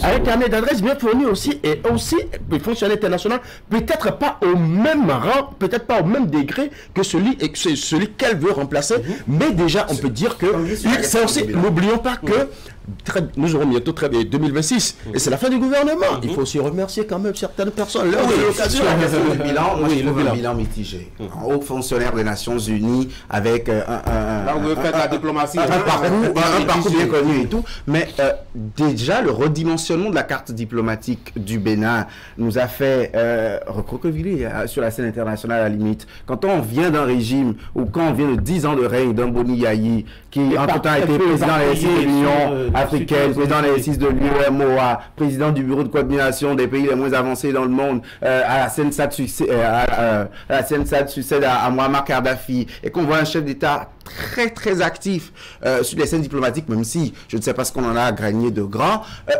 juste après, quand on voit un gouverneur qui ne va même pas aux assemblées générales des Nations Unies et qui se fait représenter par son ministre des Affaires étrangères, qui supprime les ambassades, qui redimensionne la carte diplomatique, tout de suite, on se dit qu'on a reçu un coup. Et ce coup s'est fait sentir par l'absence de l'activité diplomatique, notamment à travers les visites d'État, les visites officielles, ici au Bénin pendant un long moment. Non plus de recevoir 20 000 chefs d'État. Absolument, parce qu'il y a aussi l'efficience de ces visites-là. Ça, c'est un premier aspect. L'autre aspect, je trouve aussi d'autres réussites, parce que quand je prends par exemple le retour des trésors royaux, nous savons le travail diplomatique qui a été fait non seulement au ministère de la Culture, mais surtout au ministère des Affaires étrangères avec les partenaires français pour que les trésors royaux reviennent au Bénin. Donc ça, c'est un point positif par exemple. Mais sur d'autres aspects, il y a également que nous n'avons pas pu nous positionner dans certaines instances. Nous n'avons pas, par exemple, quand je vois le choix du secrétaire général du CAMES qui nous a échappé avec Christine Ouinsavi, c'était purement diplomatique parce qu'en matière de curriculum vitae et de parcours, le Bénin pouvait placer cette femme malgré toute la diplomatie offensive de la vice-présidente Talata. C'est pour dire en réalité que je ne suis pas exhaustif, j'en cite pêle-mêle et je dis par là qu'il y a des points de satisfaction, mais il y a aussi quelques regrets. Mais ce n'est pas maintenant qu'on se rend compte qu'il y avait des regrets. Oui, Eric. Alors, rapidement, la question de pourquoi nous ne l'avons pas fait un peu plus tôt, peut-être à l'occasion. Il y a eu quand même parce qu'à cette étape, peut-être que ce n'était pas encore dans l'agenda du chef de l'État de procéder à son limogeage. Ça veut dire que Patrice Talon peut-être n'a même pas voulu que cela arrive. Et comme je le disais, c'est peut-être un coup de force majeur. Et même que Patrice Talon peut aussi en souffrir. Parce que s'il a gardé pendant 7 ans, c'est que quelque part, il reconnaît en lui certaines compétences. Mais 4 coups de force en 9 mois, sur le bilan. Sur le bilan. Moi, je voudrais être un peu plus précis là-dessus. On ne peut pas dissocier le bilan de Aurélien Agbenossi de la personne du chef de l'État. Pourquoi? D'abord, on en a donné la ligne. On est rentré dans une diplomatie un peu serrée. On peut resserrer. On a revu certaines choses, n'est-ce pas, pour réajuster notre diplomatie. Et puis après, vous avez beau être le ministre des Affaires étrangères qui décroche le plus d'opportunités en termes de rencontres, de participation, si le chef de l'État, dans sa posture, estime que, en fonction des priorités qu'il a à l'interne, que ce n'est pas important pour lui d'y aller, il n'y ira pas. Vous avez beau batailler, disposer des places, et puis il n'ira pas. Et ça, nous l'avons vu. Et Patrice Talon nous a habitués à ça. À un moment donné, nous avons compris que c'était pas du tout son fort d'être, c'est pas aux différentes sections de l'hommage. bilan, je pense que nous l'avons vu dans la crise diplomatique avec le Nigeria. Quand le Nigeria a décidé de fermer les frontières, nous l'avons vu sur ce chantier. Et c'était pas du tout facile. Également, jusqu'après les élections... On n'a pas l'impression qu'il a une grande réussite là, hein, parce que les rapports ne sont pas aussi le résultat ne veut pas forcément, le résultat en réalité ne veut pas forcément dire que c'est pas parce qu'on n'a pas rétabli véritablement les liens avec le Nigeria qu'il y a eu un échec. Mais quand un pays comme le Nigeria décide de fermer ses frontières et qu'on est resté droit dans nos bottes, il y a à s'encourager. On parle du Nigeria quand même.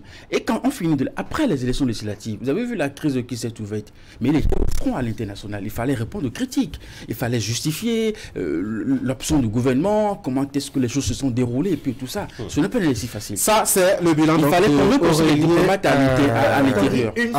Juste une phrase sur ce bilan, parce que je trouve ce point très important. Le fait que Patrice Talon n'a pas accédé à la tête de l'UEMOA. Je pense que ça fait partie d'un élément crucial du bilan de Agbenonsi, puisqu'on peut, Eric dit qu'on ne peut pas dissocier ce bilan de la personnalité du chef de l'État. Mais le gouvernement a dit que c'était un choix. On avait conditionné l'accès du chef de l'État à des réformes que le président de la République a pu introduire. Et donc la diplomatie béninoise a échoué si ces réformes n'ont pas pu être introduites. Donc la diplomatie béninoise a échoué si ces réformes n'ont pas pu être introduites. Je crois que c'est un méli-mélo en matière de bilan. Alors, ça c'est le bilan, hein. Chacun appréciera à sa façon, en tout cas, le passage de Aurélien Agbenonsi à la tête de la diplomatie béninoise. Moi, je voudrais bien qu'on étende un peu l'analyse au-delà de la personne d'Aurélien Agbenonsi et se concentrer un peu sur Patrice Talon. On l'a dit tout à l'heure, c'est quand même un proche qui s'en va de façon brusque, peut-être même brutale.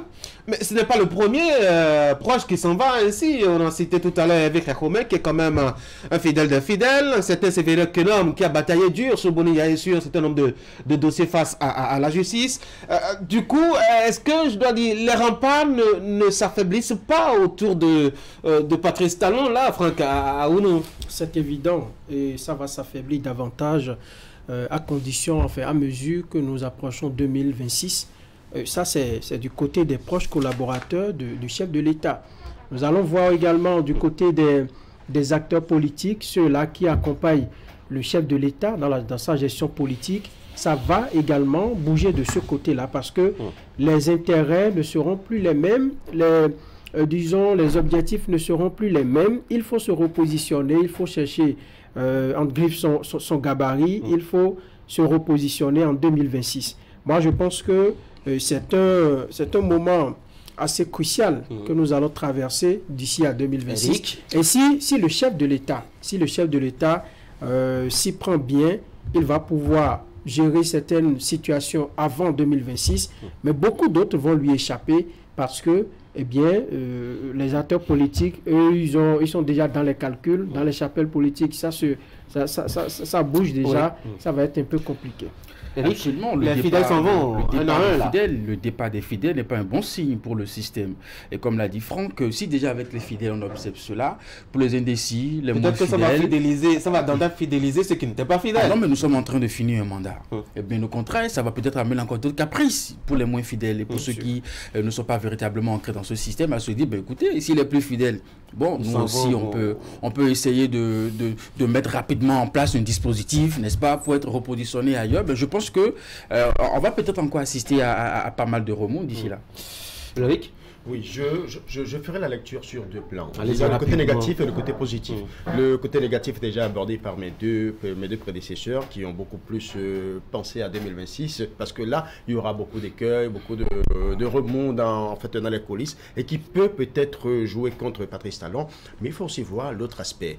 Vous savez, le président est en train de convoquer actuellement tous les ambassadeurs. Ce qui veut dire déjà qu'il y a une redéfinition de la diplomatie qui est en cours. Et l'autre aspect, c'est qu'il faut aussi se demander qu'est-ce qui est en jeu. Il y a de nouvelles nominations. Et ces nominations, est-ce que ce n'est pas stratégique? Quel est son plan? Qu'est-ce qu'il veut faire? Est-ce que c'est une manière de renforcer son équipe par rapport toujours à 2026? C'est vrai qu'il y aura des écueils d'un côté, mais de l'autre côté, il y aura également quelques avantages. Il est le seul à avoir les prérogatives de nommer ou de limoger. Et dans le même temps, il sait ce qu'il attend de chacun d'eux. Voilà. Pour moi, c'est peut-être la saison de donner la part du gâteau à ceux qui n'ont pas prise jusque-là. Et peut-être c'est aussi le moment de faire des frustrations. frustrés. De faire des frustrés. Parce que vous savez, quand les fidèles des fidèles reçoivent des coups de massue comme ceux-là, c'est que ça craint dans le rang des indécis, comme le disait Eric. Et quelque part, je suis en train de voir que, je suis en train d'interroger mes ménages, je vois que ceux qui ont dit Yahi Boni c'est fini sont ceux qui sont sortis du gouvernement de Yahi 2 et qui, à la lisière de 2014-2015, ont créé des alliances. On ne va pas avoir ce requiem avec les... Je ne sens pas le requiem encore, qui n'ont pas eu le même parcours politique, mais c'est pour dire que cela peut augurer de mauvais jours. Oui, pourquoi pas. Allez, rapidement, on va avancer dans le débat. Eric, n'oublions pas que ces débats également sont des acteurs politiques des deux partis politiques du chef de l'État. Aurélien, il est UP, le renouveau. Pareil que les autres ministres qui sont également des autres partis. Et donc, cette inquiétude, vraiment, il faut tenir compte de ça. À la place de Aurélien Abenossi, on annonce une certaine Paulette Adjovi. Quelqu'un connaît la dame, Eric? Pauline Marceline Adjovi, épouse Yakpé. En fait, elle a été nommée en 2017, je crois, oui, ambassadeur du Nigeria. Et j'avoue que des informations que nous avons reçues d'elle, c'est l'une des femmes qui a beaucoup contribué à l'identification des Béninois résidant au Nigeria. Et vous savez, comme je l'ai dit tantôt tout à l'heure, le président de la République est un homme axé sur les résultats. Il a eu le temps peut-être... Est-ce que c'est pour avoir des résultats au Nigeria, côté Nigeria, qu'elle a repositionné? On ne peut pas ignorer le Nigeria. Parce qu'aujourd'hui, c'est le géant de l'Est, non seulement le géant de l'Est, et bon, la plus grande raffinerie d'ailleurs d'Afrique qui est en train d'être lancée. Alors, nous ne pouvons pas rester, le Bénin doit faire attention au Nigeria, doit beaucoup plus collaborer, parce que le pont entre le Nigeria n'était pas assez fort. Et aujourd'hui, avec ses relations, avec son expérience du Nigeria, je pense qu'elle pourra apporter un peu plus. Est-ce qu'elle pourra faire mieux que Aurélien Abenossi? On va laisser les gens nous définir la suite. Oui, avant 2017, je ne la connaissais pas, et de 2017 à aujourd'hui aussi, j'avoue que je ne l'ai pas vraiment connue. Mais prendre une ambassadrice en service à Lagos et la nommer ministre des Affaires étrangères, quand on a eu ces brouilles diplomatiques avec le Nigeria pendant cette période de sa gestion à la tête de l'État, c'est un message, c'est une courte, c'est la cour qu'on fait aux grands voisins de l'Est, et c'est pour moi, en matière d'intégration sous-régionale, c'est pour moi un repositionnement. Exactement. Franck? Oui, moi je la connais. Quand vous êtes succès, William. Je la connaissais pas jusqu'à hier. J'ai pu la voir en photo et je pense que le chef de l'État, le porte-parole du gouvernement a dit quelque chose d'important ici et dit qu'il est le seul à savoir qui nommer, quand le nommer et quand le dégommer. Moi, je pense qu'il a certainement suivi la dame et il sait qu'elle peut faire le job et c'est encore une promotion qui est faite à la jeune féminine. Il faut l'encourager. Bon, j'espère qu'il nous suit aussi sur ce plateau et voit un peu le travail que nous faisons. Eric? Non, je ne la connaissais pas véritablement. Entre hier et aujourd'hui, je me suis un peu amusé à faire des recherches et je sais qu'elle est la sœur de notre proche, très proche du chef de l'État. Alors, si ces années passées en poste au Nigeria peuvent nous aider maintenant qu'elle est ministre des Affaires étrangères à davantage de souder les liens avec le Nigeria, tant mieux. Mais j'ai le sentiment que, comme l'a relevé Franck, nous sommes en pleine semaine de la CEDEAO et puis le départ de Aurélien est venu. Est-ce qu'à un moment donné, on ne s'est pas dit, bon, trouvez-moi ce qu'il y a de mieux et puis bon, voilà, c'est vite fait. Puis très rapidement, tu sais, en fait, vous demandez tout à l'heure qui est Paulette Adjovi. Il faut aussi préciser que Paulette Adjovi, c'est la sœur, même mère de Mathieu Adjovi qui a été nommé. Justement, pour la transition. Et puis subitement, j'ai envie d'être en même temps Uri Gaba Adjovi parce qu'on dirait que le nom Adjovi pas de chance parce que en 48 ans, c'est des temps, il fait bon des Adjovi. Et là, ça commence à nous intéresser aussi. Intéressons-nous déjà à l'autre Adjovi qui est au niveau de la Cour constitutionnelle. Il fait partie donc de 7 sages qui vont désormais diriger l'institution pour les 5 prochaines années. Est-ce qu'il y a une figure qui vous a surpris parmi celles qu'on nous a présentées, Eric? Oui, et pratiquement Toussaint, Michel. Oui, même le professeur Sousa? Non, pas lui. Encore que on le voyait déjà un peu venir. On se disait si on allait vraiment valoriser ce talent, il fallait qu'il soit. Mais qui vous a surpris vraiment? Le reste, je pense. Je pourrais pas imaginer qu'on aurait pu aller chercher jusque dans ces personnalités-là. Mais hier déjà, je saluais une certaine jeunesse dans l'effectif des membres que constitue la Cour. Aujourd'hui, nous avons Michel Adjaka qui est encore très jeune. Tondé Niamou, elle ne va même pas accepter d'ailleurs qu'on parle quand la qualité de vieille, elle est très jeune. Et bien d'autres membres également qui nous offrent une certaine jeunesse. Je ne sais pas si vous faites le lien avec la phrase du chef de l'État devenu célèbre, « Vive la jeunesse », mais cela augure certainement de ce que, avec cette composition, ils ont des défis à relever déjà. Clair, hein. Maintenant, sur des questions de profil de parcours, je pense qu'on y reviendra tout à l'heure. Oui, pourquoi pas. Oui, quelqu'un vous a surpris par sa présence là, William? Non, mais des absences m'ont surpris. Comme lesquelles? Je m'attendais par exemple à un Victor Prudent Tokpanou. Mais il est déjà à l'Assemblée nationale. Oui, mais c'est possible qu'un député peut-être soit appelé à la Cour constitutionnelle et par incompatibilité qu'il parte et peut-être que son suppléant soit sur la sellette de craindre encore un retour peut-être. Mais je m'attendais peut-être aussi à Ibrahim Salami, un grand enseignant de droit public aussi peut-être. Membre de l'Union progressiste aussi. Le renouveau et qui politiquement a refait surface depuis quelques jours. Pas pour imposer à Patrice Talon qu'il doit choisir ou au bureau de l'Assemblée nationale qu'il doit choisir, mais c'est pour dire que de ceux qui sont présents, je ne suis pas surpris. Et les profils sont bien variés. Et je suis bien intéressé par le fait qu'il y ait 2 dames. Il y a 2 femmes dans cette équipe de la Cour constitutionnelle. Maintenant, la Cour chez nous, c'est notre fétiche. C'est la plus grande juridiction en matière constitutionnelle et aussi de protection des droits de l'homme. C'est en cela que je salue déjà le pressentiment que nous avons d'un ancien titulaire de la chaire UNESCO des droits de l'homme et de la personne humaine, professeur Dorothée Sossard, qui pourrait accéder à la direction de cette Cour, et les autres universitaires. Adjovi Mathieu, qui aussi est Mathieu Adjovi et Vincent Akapo, pour moi, sont les 2 personnalités de grande réputation au titre de la Constitution qui ont été choisies. Ces profils ne me captivent pas autant que les profils des habitués des couloirs des juridictions qui, pour moi, sont quand même des personnalités qui ont fait le. Il y a quand même l'enjeu fondamental qui est 2026 où nous avons un grand tournant à négocier avec les élections générales qui nous attendent. La Cour a du pain sur la planche? Oui, la Cour a du pain sur la planche, mais je voudrais déjà dire que quel que soit votre fougue, votre jeunesse, lorsque vous atterrissez là-bas, vous devenez sage. Vous devenez sage. Alors, 2026, vous savez, normalement, la Cour constitutionnelle a un couloir qui lui est tracé. C'est de veiller à la bonne application de notre Constitution et de se prononcer sur les recours de temps à autre qu'on lui... Donc, 2026, je crois que c'est l'enjeu de taille. L'enjeu de taille. Et cette Cour-là doit pouvoir nous démontrer que, eh bien, nous avons encore au Bénin quelque chose à revendre. C'est-à-dire que les élections qui vont se dérouler, ce sont des élections générales. Donc, la Cour constitutionnelle aura du boulot. Moi, on va souhaiter que la sagesse, plus de sagesse gouverne la Cour. On ne va pas aller apprendre le travail. Ah ouais, c'est clair. Une certaine lien de proximité avec le chef de l'État, je dois dire avec beaucoup de membres au niveau donc de la Cour constitutionnelle. On a parlé de Mathieu Adjovi, déjà très proche, un fidèle des fidèles aussi de Patrice Talon. On peut parler de cet Michel Adjaka qui quand même est devenu quelque peu discret ces derniers temps, même si lui aussi, ma foi, il a commencé par prendre des couleurs politiques. Je crois directeur de cabinet au niveau du ministère de la Justice, donc proche de la gouvernance de Patrice Talon. Un certain Vincent Akapo, militant aussi d'un des partis de Patrice Talon. Est-ce qu'on n'a pas comme une sorte d'une seule couleur à la Cour constitutionnelle, politique même, faut-il dire?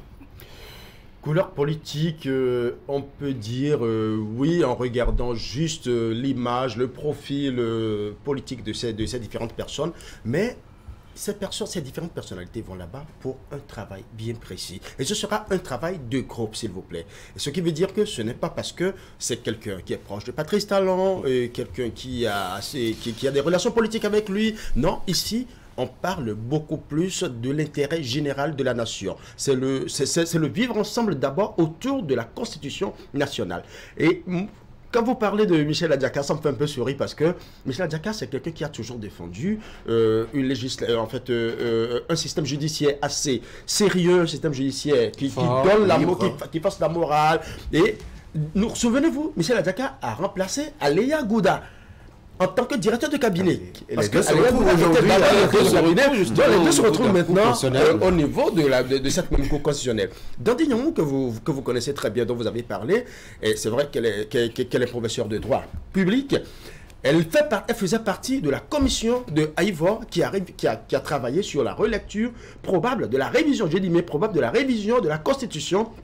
Donc, elle connaît bien, vous savez que de plus en plus, on agite l'étendard d'une nouvelle probable révision. Donc, elle est bien placée pour savoir sur quel axe on peut tabler pour pouvoir donner une révision sérieuse et stratégique. L'autre aspect aussi, nous avons le professeur Dorothée Sosa, qui n'est plus... qui n'est pas un néophyte du domaine. Donc, je pense que cette configuration est bien pour donner un résultat potable. Seulement que, est-ce que nous n'aurons pas une tendance politique, coloriage politique? Merci de revenir à ma question à la fin. Oui, William. C'est sur cette question des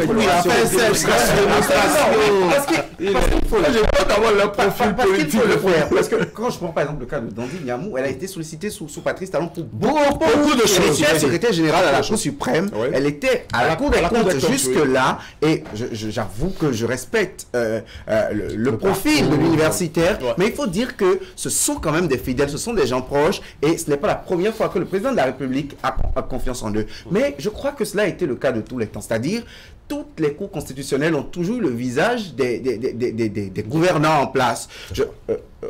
Théodore Olo était membre de la Renaissance du Bénin. Professeur Robert Dossou a été ministre de Kérékou, a eu des colorations politiques. Pareil pour les membres des hautes juridictions pour la plupart du temps. C'est-à-dire, toutes les fois qu'il y a une cour constitutionnelle, il y a quand même cette couleur politique. Une bonne remarque que de quitte à ne pas faire des rétropédalages jurisprudentiels, à ne pas revenir sur les actes. Eric, rapidement, on va finir. Je veux vraiment croire que cette idée qui est la mienne va gouverner les esprits. On ne va pas à la Cour constitutionnelle pour faire de la politique. Voilà. On y va pour dire le droit. On fait de la politique parce qu'on régule le fonctionnement des pouvoirs publics. On y va pour dire le droit. Qu'on soit de proche, qu'on soit ceci ou bien cela, je veux croire que les personnes choisies vont véritablement mettre ça de côté. Certes, vous m'avez nommé, mais après, je ne vous connais plus. Je suis là pour faire un travail. C'est un peu facile. C'est ce que nous pouvons le souhaiter. C'est ce que nous pouvons le souhaiter. Mais après, autant qu'ils sont dans la majorité, ils sont des passionnés, n'est-ce pas, des questions de droit, de justice, et puis tout ça. Et ils sont convaincus que l'opinion attend beaucoup d'eux, dans le sens de ce qu'ils doivent pouvoir faire un travail équitable, de sorte à ne pas créer davantage de tensions. Et j'en suis convaincu qu'ils sont conscients. Après, il faut saluer également une constance. C'est-à-dire que quand bien même on peut jouer le réseautage, on peut être dans les couloirs et puis tout ça, on est convaincu que là-bas, on y envoie des gens compétents.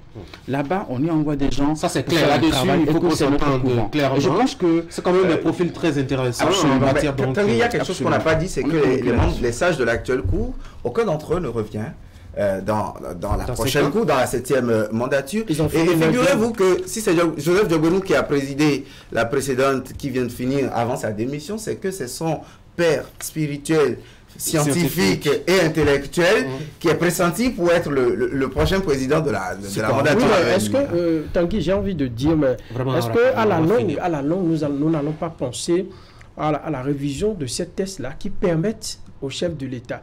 Parce que c'est bien beau que, comme l'a dit Eric, que quelqu'un vous nomme et qu'après vous dites que, écoutez, je ne vous connais plus. C'est trop facile. C'est parce que c'est la loi qui permet aux États-Unis la loi permet au chef de l'État de désigner et à des politiques de désigner. Comment l'Assemblée peut, par exemple, vous proposer et vous allez là-bas, vous dites, bon, je ne connais plus ces gens-là. C'est fini, vous êtes déjà... de toute façon, allez les gars, c'est qu'il n'y a que 2 femmes. C'est qu'il n'y a que 2 femmes. On aurait pu avoir au moins 3 femmes, 4 hommes. On a équilibré. On a parlé de profil, on a parlé de compétences. Tout le monde est compétent. Et si c'est les femmes qui ont tapé dans l'œil du chef de l'État, on a aussi beaucoup de femmes très compétentes. Ulrich, merci beaucoup pour le militantisme. Mesdames et messieurs, on a encore de rendez-vous. La page invitée avec le professeur Albert Roloncourt, que vous allez suivre tout à l'heure même. Il va nous nous proposer ses idées concernant justement le contrôle de la démographie du Bénin qui semble aux yeux des gouvernants actuels incontrôlable, en tout cas pour ce qui est de l'avenir. Juste derrière lui, vous suivrez la revue de presse d'Asiongo Kanye Asiongo. On y va, on commence par la page invitée.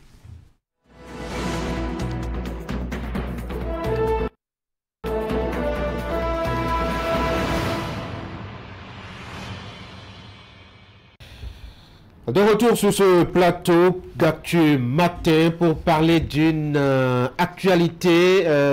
C'est un sujet qui tient le devant de l'actualité depuis quelques jours maintenant que le gouvernement a annoncé des assises nationales pour décider des orientations à donner par rapport à la croissance démographique qui est de plus en plus accentuée.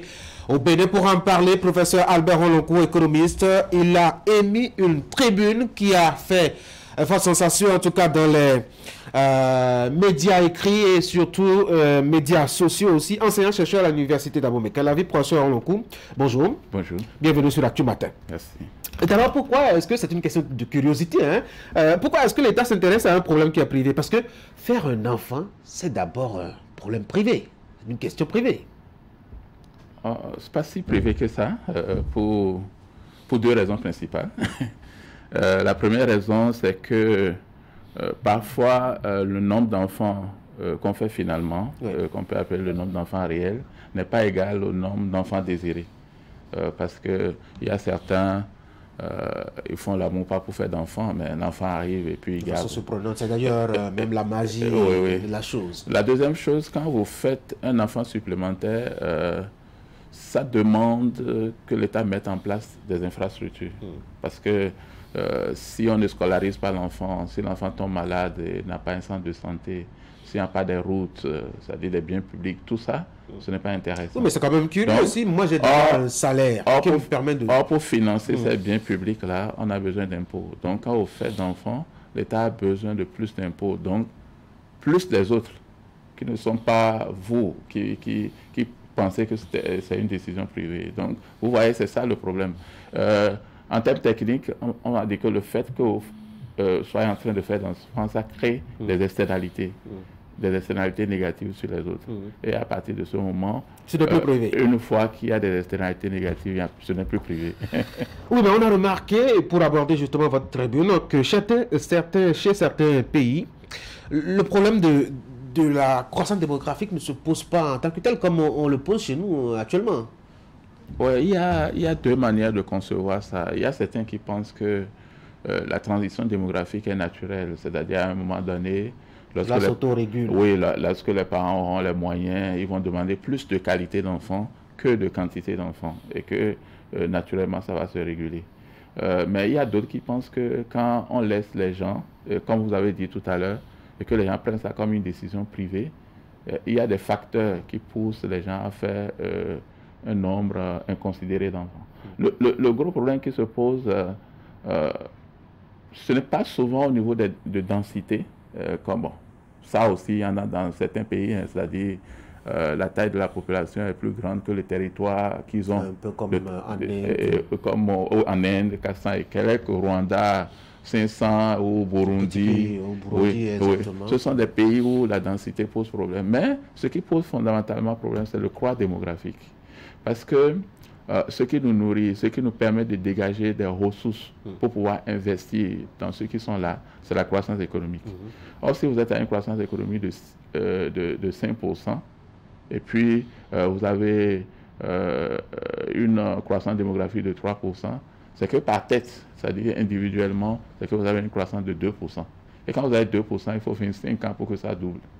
Dans des pays pauvres comme le Bénin, où on a $1 200, il faut attendre 25 ans pour avoir $2 400, quand il y a des pays comme les États-Unis qui sont autour de 60 000, la Chine est autour de 10 000, vous voyez que ça pose énormément de problèmes. Oui, mais est-ce que là-dessus, et à ce niveau, c'est sur le bouton rouge de la démographie qu'il faut mettre peut-être le point, ou mettre le point sur la productivité? Est-ce qu'il ne faut pas mettre davantage les gens au travail pour y faire face? Non, ce qu'il faut faire, c'est sur les deux, parce que c'est une affaire de proportion ou de fraction. Vous avez au numérateur la quantité de ressources que vous avez, et puis au dénominateur, vous avez la population. Bon, les deux croissent. Donc, si le haut croît plus vite que le bas, c'est intéressant. C'est ça Tout à fait. C'est l'objectif. Oui. Donc, si le gouvernement dit je vais aussi voir le dénominateur, c'est-à-dire la population, le gouvernement n'est pas en train de dire je laisse le haut. Donc, on veut en même temps augmenter les ressources et en même temps essayer de contrôler un peu le bas. Et de telle sorte que la vitesse de notre enrichissement va s'accélérer. Alors, professeur, pour vous recevoir, on a poussé notre curiosité à voir un peu du côté des travailleurs ce qu'ils pensent de ce projet d'organiser des assises nationales. On a donné surtout la parole à Naini Kassa Mampo, qui est secrétaire général de la CSTB. Il va nous proposer ici son opinion. Ce ne sont pas des naissances, c'est essentiellement les jeunes qui procréent. Alors, les conditions de travail des jeunes qui sont en chômage à la majorité, ceux qui travaillent sont dans la précarité. Vous voyez les ouvriers frappés par les impôts et taxes, les jeunes travailleurs même frappés par les différentes sortes de taxes, les gens frappés par les CDD illimités, font que les jeunes même ont des difficultés à se marier. Quand les gens n'ont pas d'emploi, comment peuvent-ils se marier?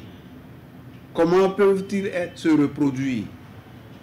Quand des gens ont des emplois précaires, comme les ouvriers que vous voyez dans tous les domaines, comment peuvent-ils se reproduire? Comment peuvent-ils procréer? Donc c'est déjà là une limitation. Pour replacer un peu l'esprit, je dois dire, de Naimi Kassa Mampo, pour lui, la limitation est toute naturelle. Si je n'ai pas les moyens d'en faire, il ne fera pas. S'il ne peut pas se marier, il ne fera pas. Or, les conditions sont de plus en plus difficiles, la vie devient de plus en plus chère. Et donc, même si l'État ne disait rien ou n'organisait même pas la politique de limitation, elle devrait s'imposer tout naturellement. Qu'en dites-vous? Oui, bon j'analyse le discours du syndicaliste sous deux angles. Allez-y. Parce que le premier angle, c'est qu'il ne nous dit pas, mais de façon implicite, on pense qu'il est en train de dire que la limitation, c'est une bonne chose. C'est ce qu'il est en train de dire. Maintenant, qu'on n'a pas besoin d'une limitation volontariste parce qu'il y a une limitation naturelle. Le chômage, par exemple. Or, précisément, c'est le problème qui se pose. C'est-à-dire que cette limitation naturelle, quand il y a le chômage, quand il y a un certain nombre de facteurs, c'est plus de criminalité, c'est plus de misère, c'est plus d'un certain nombre de choses. C'est pourquoi c'est important de contrôler un certain nombre de facteurs. Cette limitation par le chômage ou bien par... Ce sont la précarité de la vie. Oui, c'est ce qu'on appelle les mécanismes malthusiens, c'est-à-dire pas Malthus. Et ces mécanismes naturels, ce n'est pas bon comme les guerres, les maladies, c'est pas bon de les avoir. Les crises de société. C'est pas bon d'arriver à ce niveau. Parce que nous-mêmes, on doit contrôler. Quand vous prenez un pays, parce que Kassa Mampo, je connais un peu son bord politique, quand vous prenez un pays comme la Chine, en 1979, c'est quand moi je suis rentré dans les statistiques, je vois qu'en 1979, le Bénin, l'individu béninois était plus riche que le Chinois. La Chine était à 180 $ par tête. Est-ce que c'est parce que la Chine a limité ses naissances que la Chine est aujourd'hui plus développée? Oui, est-ce que c'est parce que la Chine a davantage travaillé que la Chine est plus riche? La Chine a agi sur deux tableaux. La Chine a agi sur... Ils ont eu de croissance économique. Et puis, ils ont eu aussi la question démographique. Ils ont contrôlé aussi la question démographique. Vous savez, la croissance sur 40 ans, quand j'ai mesuré, c'est autour de 1%, moins de 1% pour la Chine. Dans le sens démographique? Oui, moins de 1% quand nous on est à 3%. Et quand vous voyez leur PIB, ça a cru de 10%. En moyenne. Ils ont agi sur les deux tableaux. Et ça a donné les résultats que nous avons.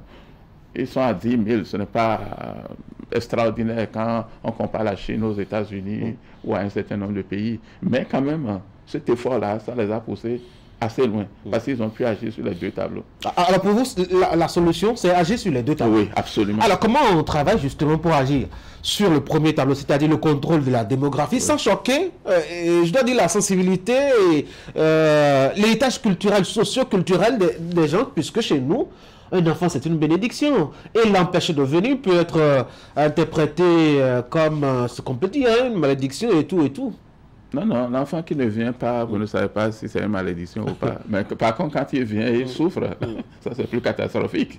C'est ça le problème. Si vous ne faites pas d'enfant, si un enfant ne vient pas, personne ne s'en inquiète. Mais c'est quand l'enfant est là, et est fondamental, et souffre parce que vous n'arrivez pas à le supporter, c'est là où ça pose problème. Donc, le problème, ce n'est pas de dire... pourquoi vous allez empêcher les gens de faire d'enfants? On n'empêche personne de faire d'enfants, les gens vont continuer à faire d'enfants, mais on a dit de limiter quand même pour que les externalités négatives dont on a parlé... Comment procéder selon votre professeur? Maintenant, quand vous avez lu mon article, j'ai dit qu'il faut qu'on adopte des solutions douces, parce qu'ailleurs la Chine a utilisé des méthodes radicales. Oui, des méthodes radicales, un contrôle strict. Or, quand vous voyez la Chine, c'est un continent, c'est près de 9 millions d'hectares. Et la population, quand vous parlez de la densité, c'est autour de 140. Ça veut dire que la Chine n'est pas surpeuplée en tant que telle, malgré son milliard d'hommes. Mais ils ont quand même fait une limitation stricte. Et on peut vous obliger à aller dans les milieux ruraux. Et la conséquence directe, ça a été justement ce que nous connaissons de la Chine. Et d'ailleurs, l'Europe le connaît aussi, ce problème, le vieillissement progressif, je dois dire, de la population. Alors, comment faire pour qu'on n'en arrive justement pas à faire face à d'autres problèmes comme le vieillissement? Oui, c'est ça le problème. C'est pourquoi moi, ce que je suis en train de dire, on va le faire, mais à travers des méthodes de sensibilisation, où les gens ils vont être plus responsables, ou ce qu'on appelle l'appareil responsable. On leur donne les informations, on leur dit voici les conséquences négatives si vous en faites trop. Et puis, ça va pousser les gens progressivement à quand même diminuer leur croix démographique. On n'a pas besoin d'assises nationales alors? Bon, ça c'est le gouvernement. Il y a des campagnes douces qui peuvent se faire, des mobilisations par les médias qui peuvent se faire. Oui, on pourrait réfléchir et puis faire de mobilisation, faire un certain nombre de choses. Ou bien un module à l'école qu'on enseigne par exemple. Oui, par exemple, il y a tout un tas de solutions. Moi, j'ai dit, bon, on peut utiliser ce paradigme pour créer même des emplois.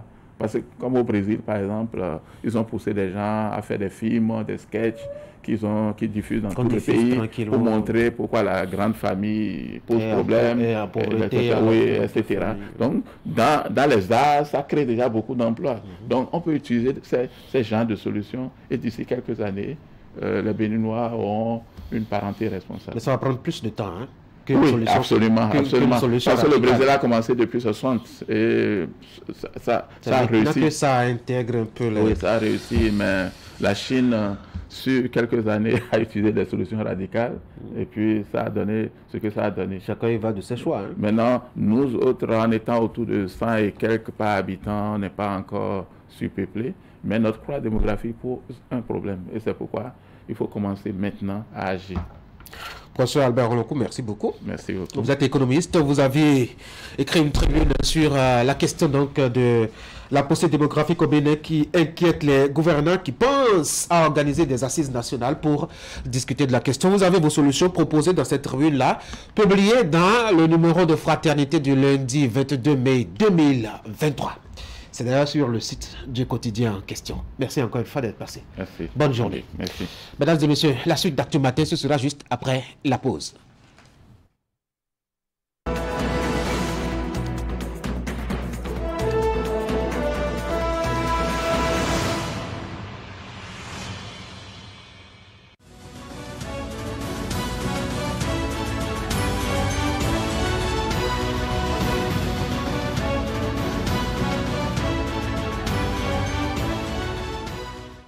Mesdemoiselles, Mesdames et Messieurs, bonjour. La principale information relayée ce matin, c'est encore un ministre qui quitte le navire Aurélien Agbenossi et comme l'écrit le Soleil Bénin Info, Agbenossi sorti du jeu, Adjovi prend sa place.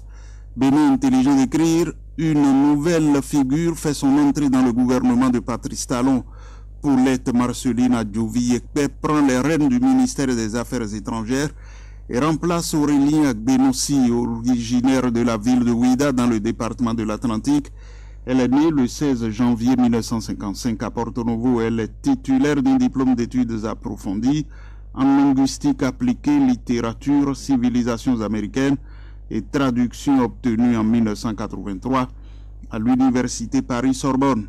Le matinal rapporte le sortant qui confie « La vie continue ». C'est la réponse servie par le ministre des Affaires étrangères, Aurélien Agbenossi, à l'annonce de son limogeage qui a fait le tour des réseaux sociaux hier. Joué par la rédaction du journal, l'intéressé n'a ni démenti ni confirmé l'information. Avec un brin d'humour, il a souhaité que l'on s'adresse à qui de droit pour être fixé sur la question. L'événement précis explique le départ d'Aurélien Agbenossi par le fait que ces derniers mois, des tensions sont apparues entre le chef de l'État et son ministre des Affaires étrangères et pour cause, la mauvaise gouvernance du portefeuille par l'ancien ministre Aurélien Agbenossi. Cela a d'abord été par le retrait du volet coopération de son département ministériel. L'équipe gagnante a encore connu un départ de taille, fait observer le quotidien Fraternité, pour lequel, depuis hier, Aurélien Agbenossi n'est plus membre du gouvernement. Ainsi en a décidé Patrice Talon, qui a retiré sa confiance à son ministre des Affaires étrangères en poste depuis avril 2016, comme il l'a fait récemment avec Séverin Quenom, Hervé Khéchoumé et Jean-Claude Oussou, considérés comme ses proches. Avec cette nouvelle donne, c'est un autre ministère de souveraineté qui change de visage. Dans le même temps, le cercle des proches du chef de l'État, encore au poste au sein du gouvernement, se rétrécit comme une peau de chagrin. Connaissant son attachement aux membres de son cercle rapproché, on peut comprendre que si Patrice Talon s'est résolu à se séparer de certains de ses collaborateurs de premier plan, avec qui il a passé un bout de temps ensemble, c'est qu'il doit avoir une bonne raison à travers ces limogeages qui sont loin d'être anodins. Il faut comprendre que le chef de l'État essaie de rappeler à sa troupe qu'il demeure le seul maître du jeu. Il est et sera la seule constante. Tout le reste est fait de variables interchangeables à volonté. Aurélien Agbenossi et les autres super-ministres récemment débarqués du gouvernement la prennent à leurs dépens. Il demeure le coq de la basse-cour et jusqu'à la fin de son mandat, il aura toujours le curseur. Mais avant, Patrice Talon devra passer par l'épreuve des fins de mandat très agitées, souligne Nord-Sud quotidien. On ne change pas une équipe qui gagne. Ses propos qu'il a tenus semblent avoir réveillé les démons qui ont fini par atteindre leurs objectifs consistants à le défier. Oui, les actes que pose Patrice Talon depuis mars dernier ont le mérite de montrer à la face du monde que l'équipe dite gagnante avait en réalité besoin de 109, fait observer le journal. Le deuxième titre du journal La Fraternité est consacré au Hajj 2023. Le journal informe que ce sont seulement 4600 places qui sont accordées au Bénin par l'Arabie Saoudite pour les milliers de musulmans pratiquants qui entendent honorer au moins une fois de leur vie l'un des 5 piliers de l'islam qui fait obligation à ceux qui en ont la capacité d'effectuer le Hajj. A priori, ce nombre est insignifiant. D'abord, plus de Covid-19 et de limitation d'âge et en principe, le Bénin était en droit d'espérer mieux. Mais pourtant, depuis l'annonce du lancement des formalités du processus d'enregistrement des candidats au Hajj 2023, le Bénin peine à mobiliser quelques 2000 pèlerins et pourtant ce n'est pas faute de volonté ou d'envie des musulmans béninois d'aller visiter la ville natale du prophète Mohammed et par la même occasion sacrifier à cet important précepte de l'islam. Mais de toute évidence, les raisons fondamentales sont le coût élevé des sommes à débourser par les candidats béninois au Hajj 2023 et la morosité économique. Dans la suite, Bénin Intelligent revient sur la prochaine mandature de la Cour constitutionnelle et note qu'aucun des membres actuels de l'institution n'est reconduit au titre de la 7e mandature. Dès janvier prochain, ils laisseront donc place aux nouveaux membres que sera la justice constitutionnelle sous cette mandature dont Dorothée Sousa, facilitateur du dialogue politique d'octobre 2019, est pressentie à prendre la présidence? Nommés, sauront-ils prendre les distances requises par les exigences des fonctions qu'elles sont appelées à exercer? Se demande le journal. Merci de nous avoir suivis.